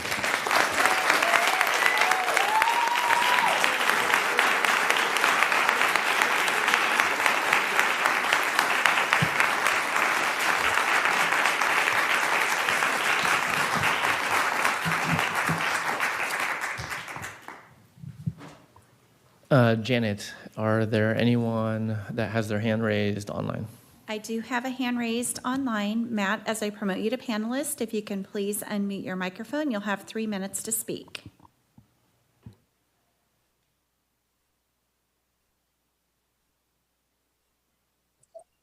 Can you all hear me? Yes. Great. My name is Matt Tillman, and my wife Holly and I are 20-year residents of Clayton. Holly, a city council member, is not able to comment on tonight's meeting as we are currently out of the country. I am the second vice president of membership for CBCA. And first of all, I want to say thank you to all of the members and volunteers for speaking up on this issue tonight.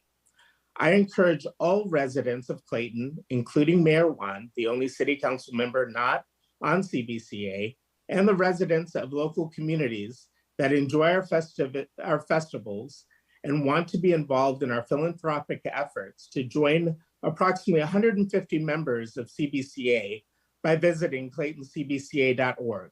Follow us on Facebook, Instagram, and LinkedIn to stay in tune with all that we are doing for our community. I've worked for cities, including the City of Foster City and the City of Beverly Hills, both of which have recreation departments that have provided these cities with festivals and events similar to those provided by CBCA that became revenue-generating events for these cities. The City of Clayton obviously does not have this structure and relies on the CBCA to improve and maintain the fabric of the community in which we lived. Mayor Juan and council members, I do not see that there is anything to gain by terminating the agreement or raising the rates of CBCA. The cancellation of the barbecue judge class is just an example of the revenue that will be lost by the city by not renting out Endeavor Hall to the CBCA. This is only the beginning of lost revenue. How is this good for the city? Are you here to serve the residents of Clayton or just your personal self-interest? Thank you.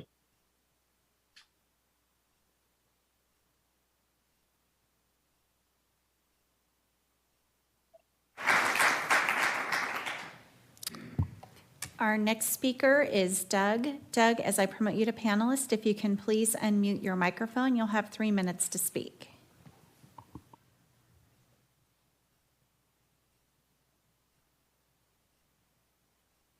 Hi.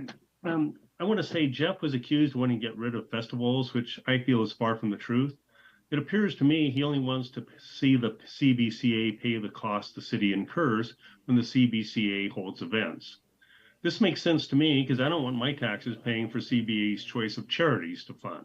I realize they do a good job, but I don't want the taxpayers to have to fund their charities that they choose. People keep stating the CBCA money goes back into Clayton, but what are the costs the city of Clayton incurs? CBCA, to my knowledge, also funds things outside of the city of Clayton. So what is this percentage spent for the benefit of Clayton residents? David Miller said the city is not here to make a profit, yet it was stated the CBCA paid Clayton almost $26,000 in 2022. During the Art and Wine Festival, Tulia Catalano stated on the first day of the event around 2 o'clock in the afternoon that the CBCA had made over $100,000. The lawns get destroyed during the events. There's obviously overtime for police and everybody. And I'd just like to make sure that the city is fully compensated for the CBCA events.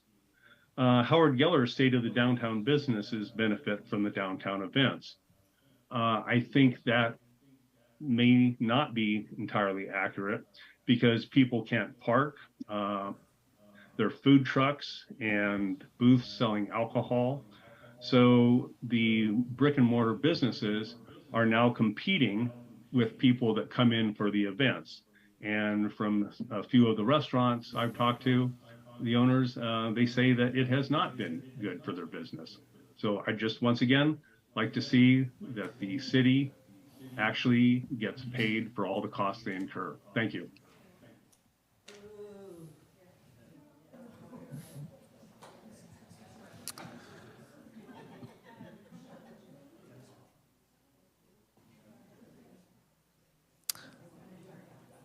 I think we have one more person with their hand up online.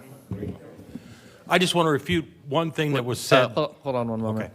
I think we were taking the folks from online first, and because we went for the folks in the room. I'll come back to folks in the room if they have another comment. Jonathan, as I promote you to panelist, if you can please unmute your microphone, you'll have 3 minutes to speak.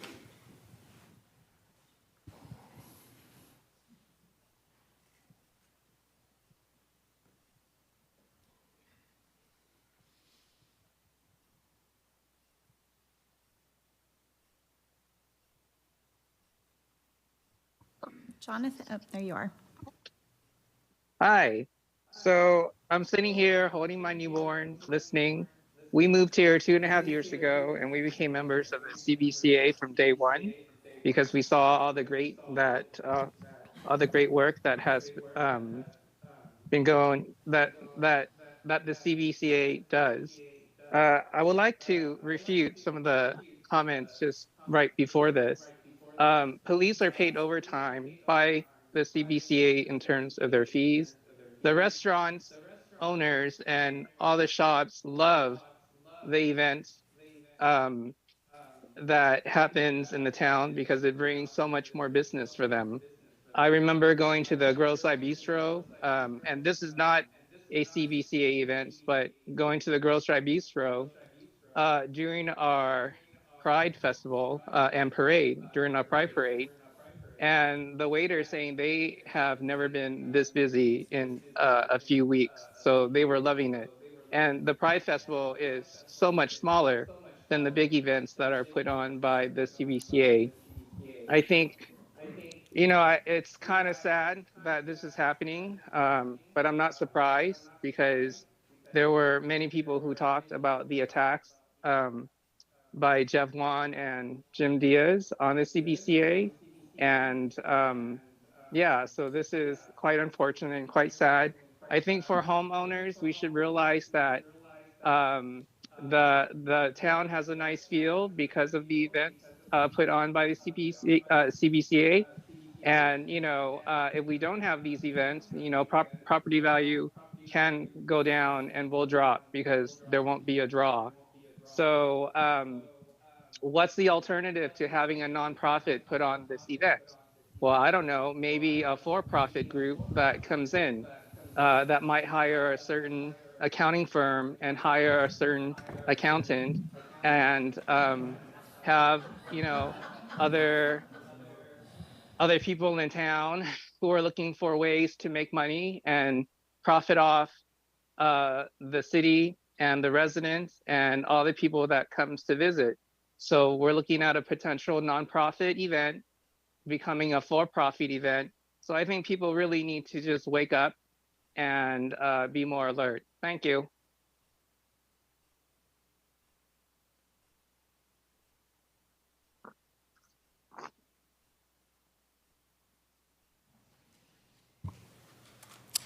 All right. I do not see any other hands raised online, so I I will will. confirm that, yes. that's Okay, correct. so I'm going to close public comment for those on, hold on. I'm going to close public comment for those online so that we don't have to keep jumping back and forth. If I missed anyone in the room,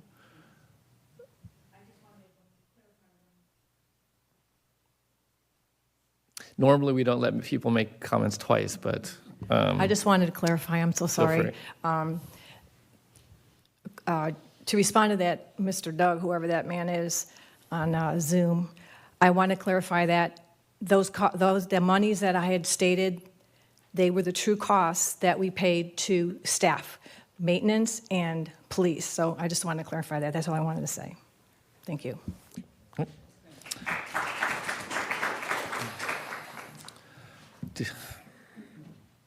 Hi, my name is Dennis Mitchell. I've been a resident of Clayton for 17 years. I just wanted to respond to the earlier assertion that the events put on by the CBCA are not conducive to good business for local businesses. I was one of the owners of the Clayton Club Saloon for 10 years, and I can assure you that the weekends of the CBCA events were very good weekends for us.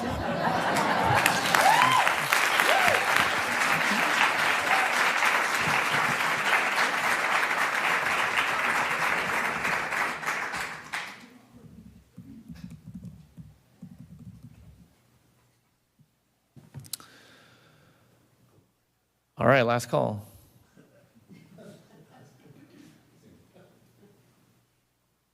Okay, then I will close public comment. There's one more.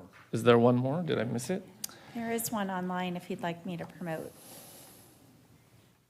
Please go ahead. Gloria, as I promote you to panelist, if you can please unmute your microphone, you'll have 3 minutes to speak.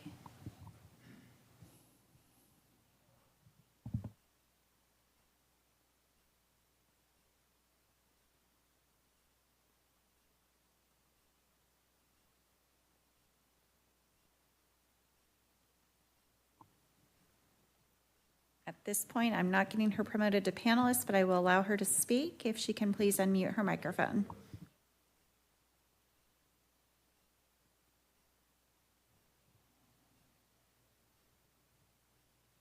Muted now. There she goes. Ms. Utley, if you would like to make a comment, I believe you're unmuted, so you may proceed.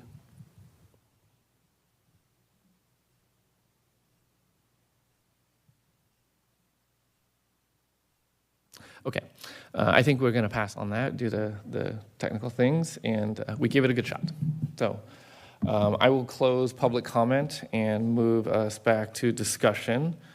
And so I would like to, there's a few things that I had some comments that I would like to make, and I can kick this off since this was my item. I brought forward this item. It's a part of the overall effort to enhance fiscal sustainability. The commitment that I made when reelected was that I would not seek any tax increase without first exhausting all options to reduce expenses and increase efficiencies. Raising taxes is always a last resort. Right now, our effort is focused on cost reduction and non-tax revenue enhancement. On the cost side, we're looking at things like efficiency and elimination of unnecessary work, including efforts related to energy efficiency, discontinuing service contracts that don't provide sufficient benefits, and even closing City Hall in order to provide staff time to focus. On the revenue side, we've begun a more robust analysis of our investment portfolio to ensure we're achieving the best possible yields in a high interest rate or high inflationary market. Later this year, we will be examining the city's master fee schedule to ensure that the amounts charged reflects the costs that are incurred for various services. When it comes to fees, one thing did stand out, and that was this agreement with the CBCA. Our fee structure, it's designed such that the users of city services or property cover the cost of providing those services or use of that property. It is fairly routine for cities to charge a fee for the use of its facilities. Clayton is no different. We have a master fee schedule that outlines the fees associated with the various uses of city resources. So we are currently engaged with a vendor to help update our fee schedule in order to ensure that we are recouping the cost for these services. But with the agreement that was executed in 2008, the CBCA as an organization is exempted from paying the fees that make the city whole for its costs. We're not talking about anything other than the cost the city incurs. I maintain and will reiterate that the CBCA, and thank you all the members for showing up, is a fantastic organization. It adds a tremendous amount of value to the residents of Clayton. By hosting these events throughout the year, as you all have made good examples of, the CBCA is able to use the profits generated to give back to the community. This is fantastic. The CBCA in the past has generously donated not only to local nonprofits and businesses, but also to schools, scholarship programs, directly to the city itself, among a lot of other activities, which has been described here, probably not in completeness as well. These are great things. Make no mistake, I highly value the organization. I want the organization to continue. It is very successful, and it is a benefit to the community. But that these things are great should not exempt someone or a group from paying their fair share. The fees that we're talking about are not so high to be prohibitively expensive. These are things like the cost to rent the Grove, temporary use permits, the cost to close the streets. When a vendor, when other vendors or any other person or organization wants to do those things, they have to pay. And with the master use agreement, the CBCA does not pay. It's been suggested that because this organization donates to various things, which is fantastic, that they should enjoy the privilege of a fee waiver. Unfortunately, this line of thinking, it does sound very much like a quid pro quo, exchanging fee waivers for donations. This is something that we should be avoiding as a city. The city greatly appreciates donations, and we will take all comers, but we do not exchange donations for waivers. There's also this idea that the CBCA events generate sales tax revenue for the city. The activities do generate sales tax revenue, that is true. And because of this, the CBCA deserves to have its fees waived. But I personally do not like this idea also of trading waivers for taxes, as it makes it seem like there's some special treatment going on. But even if we were to grant this type of arrangement, our sales tax is 8.75%. Of that amount, the city receives 1%. For the amount of fees that we're talking about, and I'll get into the numbers in a little bit, per event, and I'll itemize it, but per event, it's about $7,500, give or take. So for the fees that are waived, about around a little north of $25,000. Taxable sales would have to be generated of over 2.5 million. The numbers don't add up. Now, there were a number of comments that were made, and so I kind of wanted to talk a little bit because I think this kind of goes into the rationale here, and I will address. There was a lot of discussion around the good work and value that CBCA adds. None of that is in question. To me, I would echo it. Like I said, I highly value the organization. I think it's great for the community. I would never make any comment that would call into question that. It's not an attack on any organization to say that they should pay their fair share. And the fees that we're talking about here are things like the rental of the Grove, temporary use, there's a noise permit that gets waived, there's a special event permit that gets waived, there's a sound permit that gets waived, and there's a street closure. All of those things they do add up, and those are the things that are waived per the use agreement. And so what we're talking about here is nothing more than the cost that the city incurs for these items. Now, there was a running theme around why termination and not renegotiation. And I think you do not negotiate at a council meeting. It's not a back and forth. We're not even allowed to do that.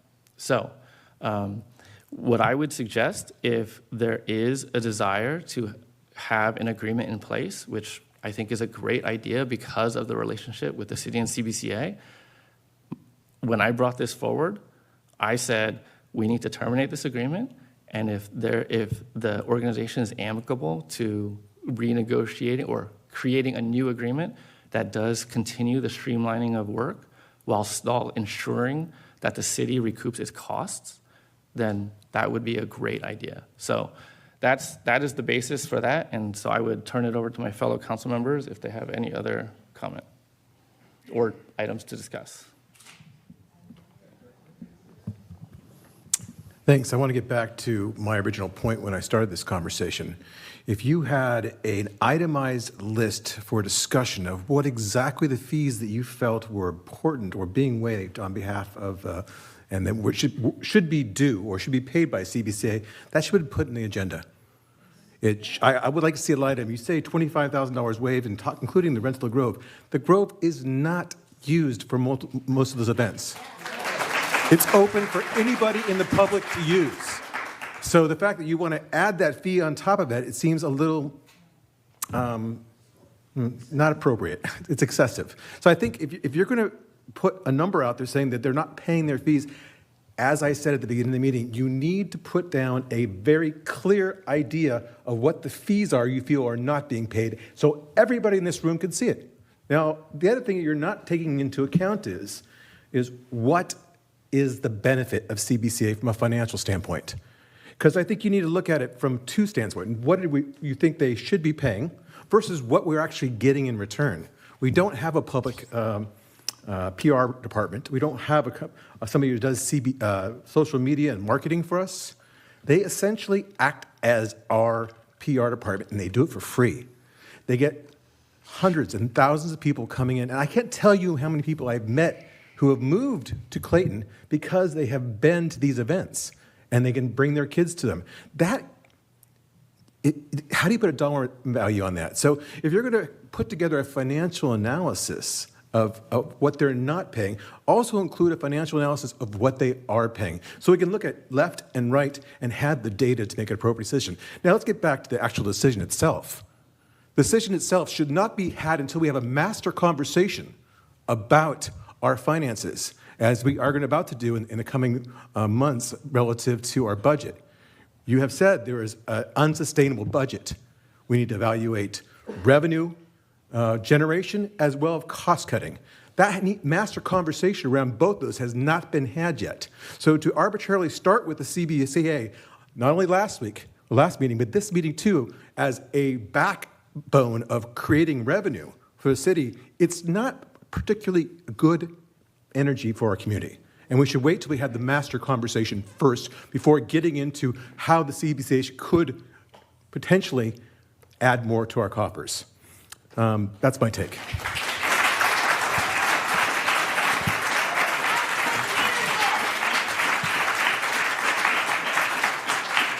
hope this doesn't turn into a popularity contest, but I want to thank all of the CBCA members who spoke tonight and not discount the good work that the CBCA does and will continue to do, at least on a going forward basis. This is no attempt tonight to negotiate a new set of arrangement or agreements. That's not what's on the agenda. And I object to you suggesting that we're trying to do that tonight. We are not doing that. What I hear is being spoken is that there is a proposal to expand beyond just the termination and begin a dialogue, if you will, or as in your words, a conversation with the CBCA, which I believe the president is open to at this point. And I would like to see that would move forward on that. But Hold on. yeah. I would appreciate if the members of the audience would allow the council to discuss. Thank you. We listened to you one by one and did not interrupt you. We expect the same and appreciate that. So back to what I was leading up to. It sounds like that this city council, the mayor, is open to a new arrangement with the CBCA, and that we need to put in place some mechanism to accomplish that. I don't know what that is. He may have some ideas on precisely what that could look like and how it would move forward. Let me just say this. If you look over the past 2 years, we were given a projection by a former city manager that we were going to go into the red on July of 2023, which is fast and quickly approaching. We tried, or the council tried, by seeing if the community would support a $400 per parcel tax. That did not fly. What did come through is that the community loves Clayton, 94%. 92% love the police department, and we want to continue to maintain that. So this is really the first step in trying to address that potential shortfall that's coming up, that's looming before us. It is clear, based upon some of the preliminary numbers that the Budget and Audit Committee has accomplished and looked at, they have identified a few dollars that could be in the positive side of the ledger. This is just a suggestion to look at how we might include the CBCA in and becoming a part of that. The city has to, this council, and 4 of us on this council are members of the CBCA. We are not targeting the CBCA. Let me make that clear. We are not targeting the CBCA. What we are looking at is trying to balance the numbers that provide the revenue to keep the entire city in the black. That's what we're trying to do. And I see that clearly. I don't know how it can be viewed any other way. We are not targeting the CBCA. It does fine work. It does tremendous work. And I've been working with the CBCA for over 25 years. And I think that effort can continue. What we need to do is come up with a new framework on how to make sure that this city stays solvent. This council isn't just loyal or relied to the CBCA. We have a responsibility, the entire community, the 11,000 plus people that live in Clayton, not the 200 members of the CBCA. Let's make that clear. So we have a responsibility that goes beyond the CBCA. We, and me in particular, want to work with the CBCA on establishing a new framework. I hope we can come up with a path forward at the end of this item tonight. Thank you.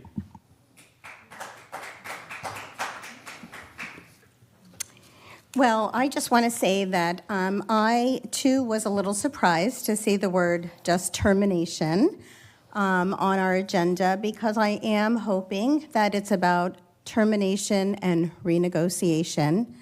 And I am a smart woman. Thank you for that comment. And I'm not being led around the nose by anybody else on the city council. I do have a lot of opinions of my own.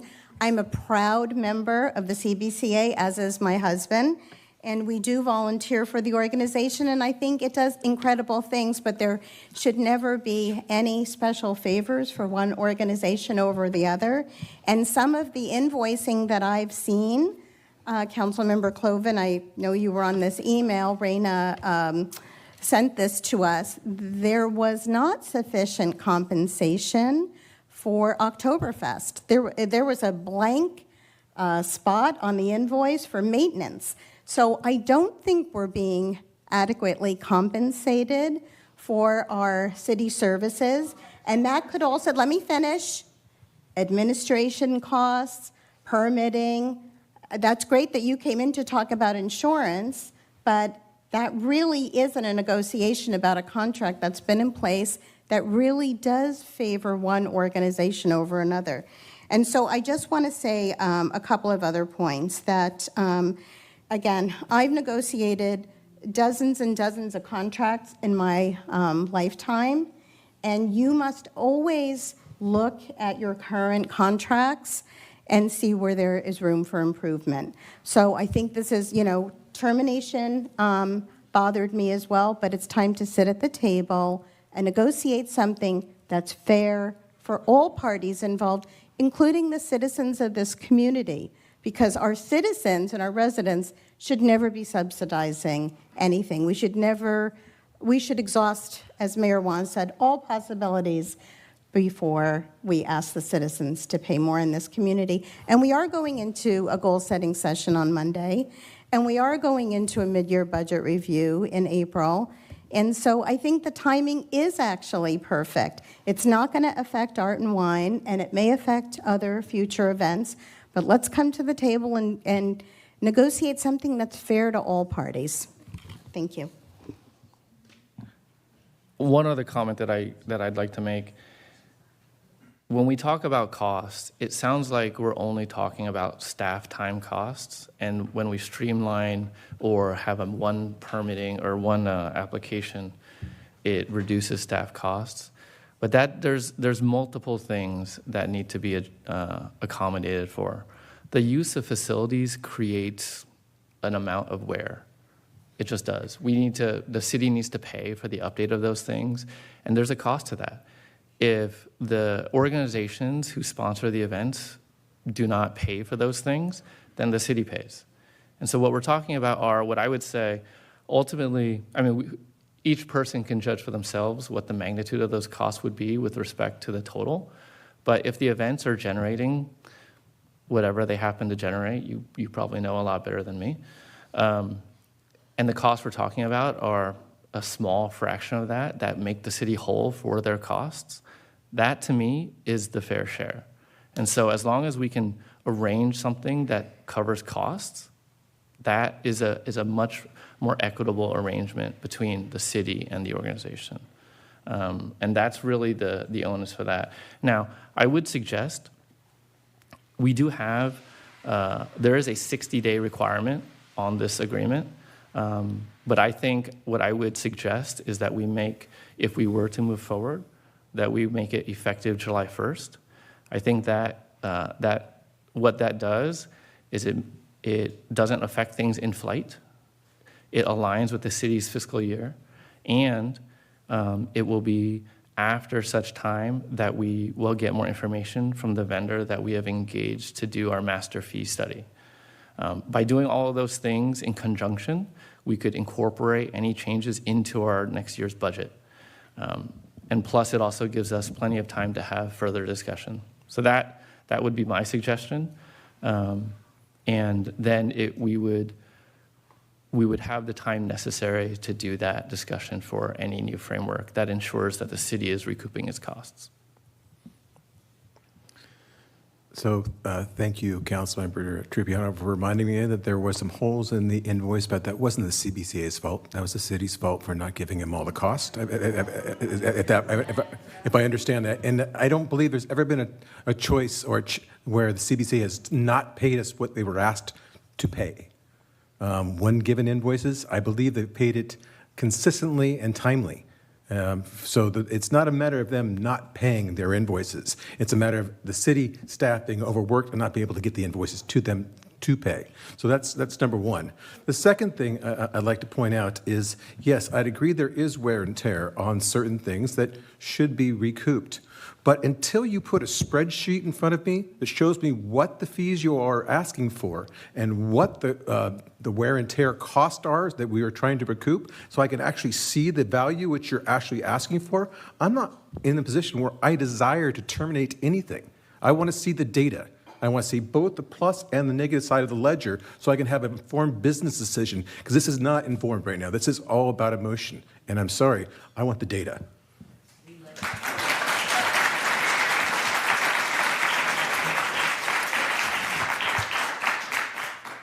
One thing to keep in mind is that without this agreement in place, the fees would revert to what we have all approved as part of our master fee schedule. And so when you talk about data, we can rely on the data that was utilized to generate the master fee schedule that we've already established for a fee for all services within the city. And what this does, I understand that you want to know in more granular detail, but right now the amount that's being paid is zero. So if we would go from zero to what we've already established in our fee schedule that we have all approved, that is, to me, very uncontroversial, because it is what all cities do. So I get your point, and I acknowledge that that is your desire. Thanks, and I appreciate that. Know that you just threw out a date of an effective date of July 1st, with a 6-day termination date that would make it at going back 2 months to May 1st, which gives us 2 meetings in April, the 10th or the 3rd and the 17th, to discuss this again. And until I have that data and we can have a more thorough conversation based on that data, I would move that we table this conversation until we have better information.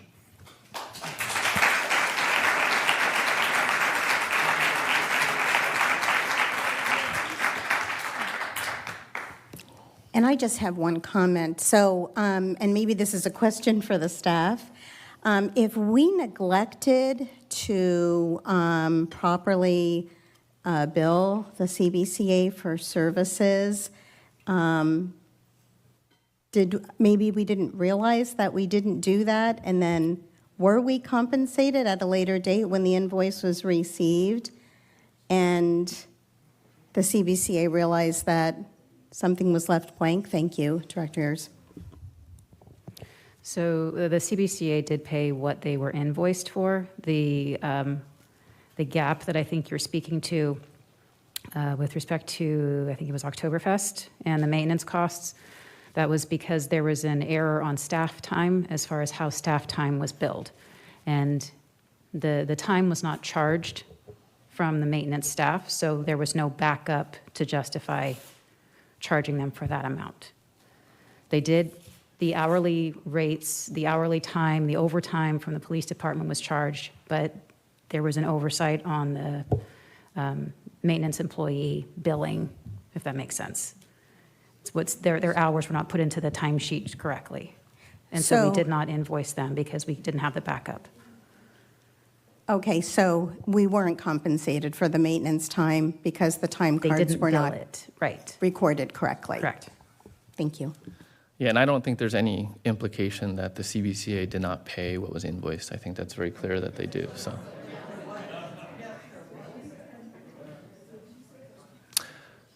Nothing from this direction. Okay.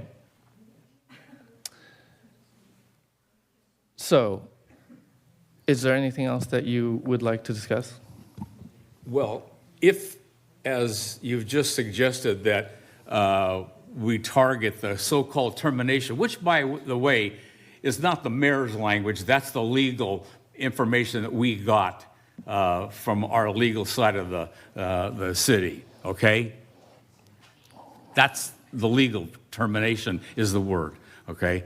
And if we can accomplish setting up a process to meet with the leadership of the CBC and negotiate some sort of a new framework by July 1st, I mean, that seems to me intuitively we can accomplish that.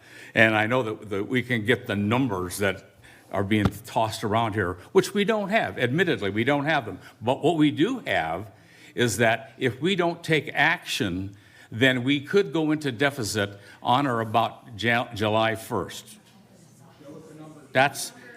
Thank you, you've already had your turn. So July 1st is the target date that we have to really buckle down and get these numbers in place to do so. And so I'm looking forward, if possible, that's what we could do between now and July 1st. If we could find a mechanism that would facilitate a meeting and a committee structure to work with the CBCA board and come up with a better. Any business today, any enterprise is looking at all of its numbers, not just the city. I've talked to a number of private business owners that are assessing their costs. I'm doing it right now because I have an exorbitant amount of costs going for emails from my businesses, and I'm looking at how to just reduce that to manage those costs. So it's a smart thing, a prudent thing to do, and take a look at your cost structure and try to address that, because we are in a very tenuous period in our existence with this inflation going through the roof. We need to start looking at how do we bring things back into balance and to make sure that we're not, and again, we're not targeting the CBCA. That has got to be clear. If anybody thinks that, I want to talk with you after this meeting, all right? I want to talk. I'm right here, and I'm probably the most accessible person that walks around this town. Anyway, so we need to find a place to go to meet with the leadership of the CBCA and come up with a framework. As public comment is closed,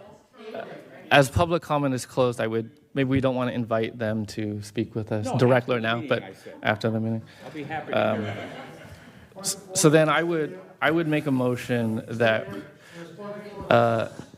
there's no point of order from the audience. There's a motion on the floor. The motion dies for lack of a second.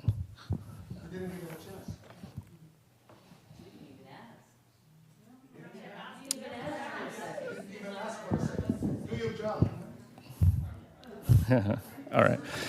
So I would make a motion, replacement motion, as one is on the table, that proceeds with the termination of this agreement and calls for the formation of an ad hoc committee so that we may renegotiate more equitable terms between the city and the CBCA. For that committee, I would suggest Councilmember Diaz for his long membership with the CBCA and myself.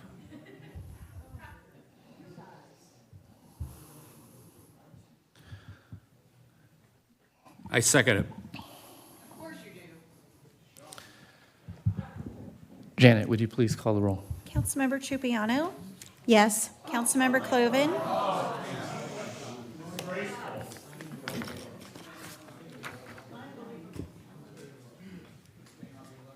No. Vice Mayor Diaz,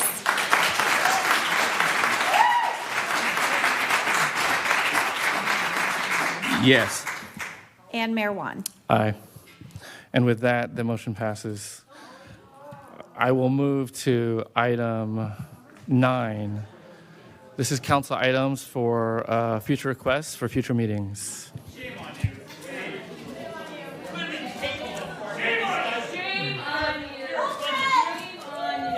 Joke. I've been for 39 years, never seen like this in my life. Lived in this community. I'm not even part of CBCA. I came just to listen. A joke. You had a chance. Recall.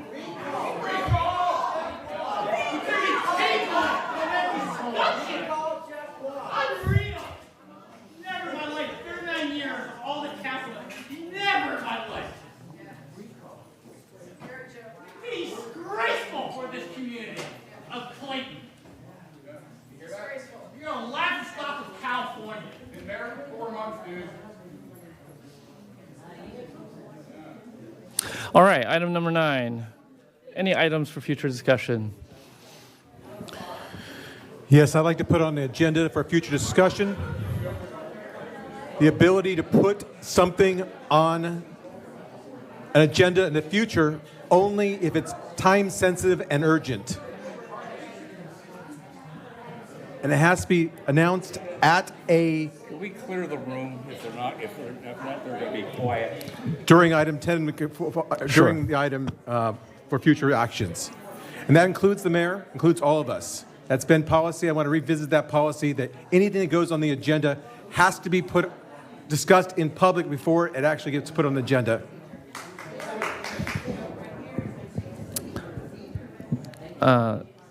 Did we get that okay? All right.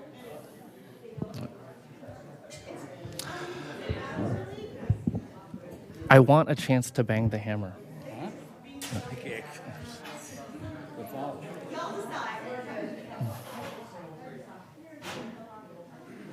All right. Any other items to request? Okay, then I will move to council reports, but I will take a 2-minute recess so that we could quiet ourselves a little bit, I think.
And with that, I think we've hit 2 minutes. So if the members in the audience would like to... I'm sorry, I really would like to speak with you. Okay. I did know that. I'm a small business owner in Clayton. Hold on one moment. We are going to call the meeting back to order. So Mr. Denslow, if you would join the audience, that would be great. Thank you. I'm good. Small business owner, I'd like to talk to you. You asked for it, so I'd love to talk to you at some point. Okay. You don't...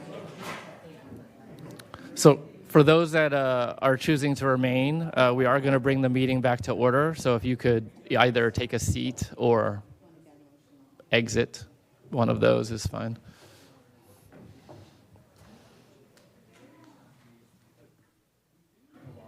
Okay, we are now on to council reports, and Councilmember Cloven, if you would like to kick us off. Enjoyed the mayor's conference last Thursday in Orinda. They hosted a nice meal and a really good company. A great presentation by East Bay Mud. I love the fact that it's a municipal utilities district that's nonprofit, and their presentation was fabulous. Too bad we don't use them here, but it's a worthy organization, and it gave me a lot of trust in how they do things. I met with Principal Fong at Diablo View Middle School during rush hour in the morning, and then went back again in the afternoon to see some of the challenge he has relative to traffic safety, and we'll be having future discussions regarding that and how we can assist the school. I've had multiple conversations with sponsors and vendors regarding Clayton Cleans Up, which is definitely happening on April 22nd, 2023. That's the Saturday before we do the Art and Wine Festival. Perfect time to clean up our community. Looking for volunteers who want to help coordinate that day, and then getting it out to the individual groups, whether it be school groups or civic organizations, to help in that event. It's going to be great, starting at 9 o'clock, and then a barbecue put on by Republic Services at noon. Clearly, I had lots of conversations with multiple people about tonight's agenda item, and my phone has gone off the hook, listening to people's thoughts. We all know how that went down. But I also had great conversations with City of Concord council members regarding their fee schedule and how they charge their Chamber of Commerce for their events, and just getting a sense related to that. That's in my report. Thank you. As a follow-up, I think we are targeting a discussion on traffic, overall traffic, and other related items for the 18th of of April. So that is currently, it's not final until the agenda comes out. Councilmember Trupiano. We had our Budget and Audit Committee meeting on February 27th, and we reviewed the mid-year report as well as the city's investment policy and use of ARPA funds in 2021 and 2022. And so we're going to be discussing that in more depth at our goal-setting session on Monday, and then at our council meeting on April 4th. I also attended the East Contra Costa County Habitat Conservancy board meeting. I am this year's vice chair, and we are hoping to host a future meeting here at Hoyer Hall sometime this summer. I was also at the Clayton Valley Village annual meeting right here also at Hoyer Hall last week. And again, Sonia, thank you for presenting tonight. It was very interesting. I was at the mayor's conference as well, and I too was impressed by East Bay Mud's presentation. And I mentioned to our interim city manager today that Ernest Avila, who is with Contra Costa Water District, has requested maybe some time before the council to talk about our own water district. So we'll see if we can get that on a future agenda. And the other thing that I wanted to say, Concerts in the Grove is moving along very nicely. We have an excellent lineup of sponsors. I'm still working on that. Deadline is April 4th. And I too spoke with other communities once I saw this agenda item for the CBCA, and many other organizations are paying what I would consider very, certainly higher, but fair fees for use of city property. So hopefully that will be part of your ad hoc committee discussion. Thank you. On the 27th, well, anyway, we had the initial CERT formation meeting with the Clayton residents and the members of the Morgan Territory Community Association. We're really getting that off to a great start. We had over 30 people in attendance, and I think it's going to really produce some great results, and we'll have an excellent organization, and it's going to be under the direction of the Clayton Police Department. On the 1st of March, I attended a committee meeting of the County Connection, and that was related to administration and finance. And then on the 4th, a Saturday, I attended the reopening of the Contra Costa County Fire District Protection District 74 out in Pinole. Great attendance, good turnout, and Contra Costa County Fire Protection continues to really improve service throughout the entire region. Finally, Art and Wine is continuing on. We're going to be launching that on the 29th and 30th of April. We had a meeting last night to move that forward, and finally today had a meeting with the interim city manager. That's the report. Thank you. I too attended most of the things that were already mentioned. Budget and Audit Committee had a robust discussion for our mid-year budget. One thing that you did not mention is that we met with PG&E with our representatives for PG&E to talk about potential savings opportunities with our electric usage in conjunction with the work that's going on with climate tech and the environmental resiliency work that's in flight. And so hopefully that will come back in early April to talk about potential efficiency measures that we could take to save additional funds. Also attended the mayor's conference as well. East Bay Mud presentation was great, even though they was set up very weird that we all had to look sideways. And then I also met with our new rep for the CPUC, talking about ways that the CPUC can assist residents and cities in energy and financial savings related to energy. So they do have a lot of information that I'm in process of acquiring, and then we'll disseminate, and hopefully that has potential. And that is the last of my items. So with that, I will close item 10. We have no closed session, and so I will adjourn the meeting at 9:31.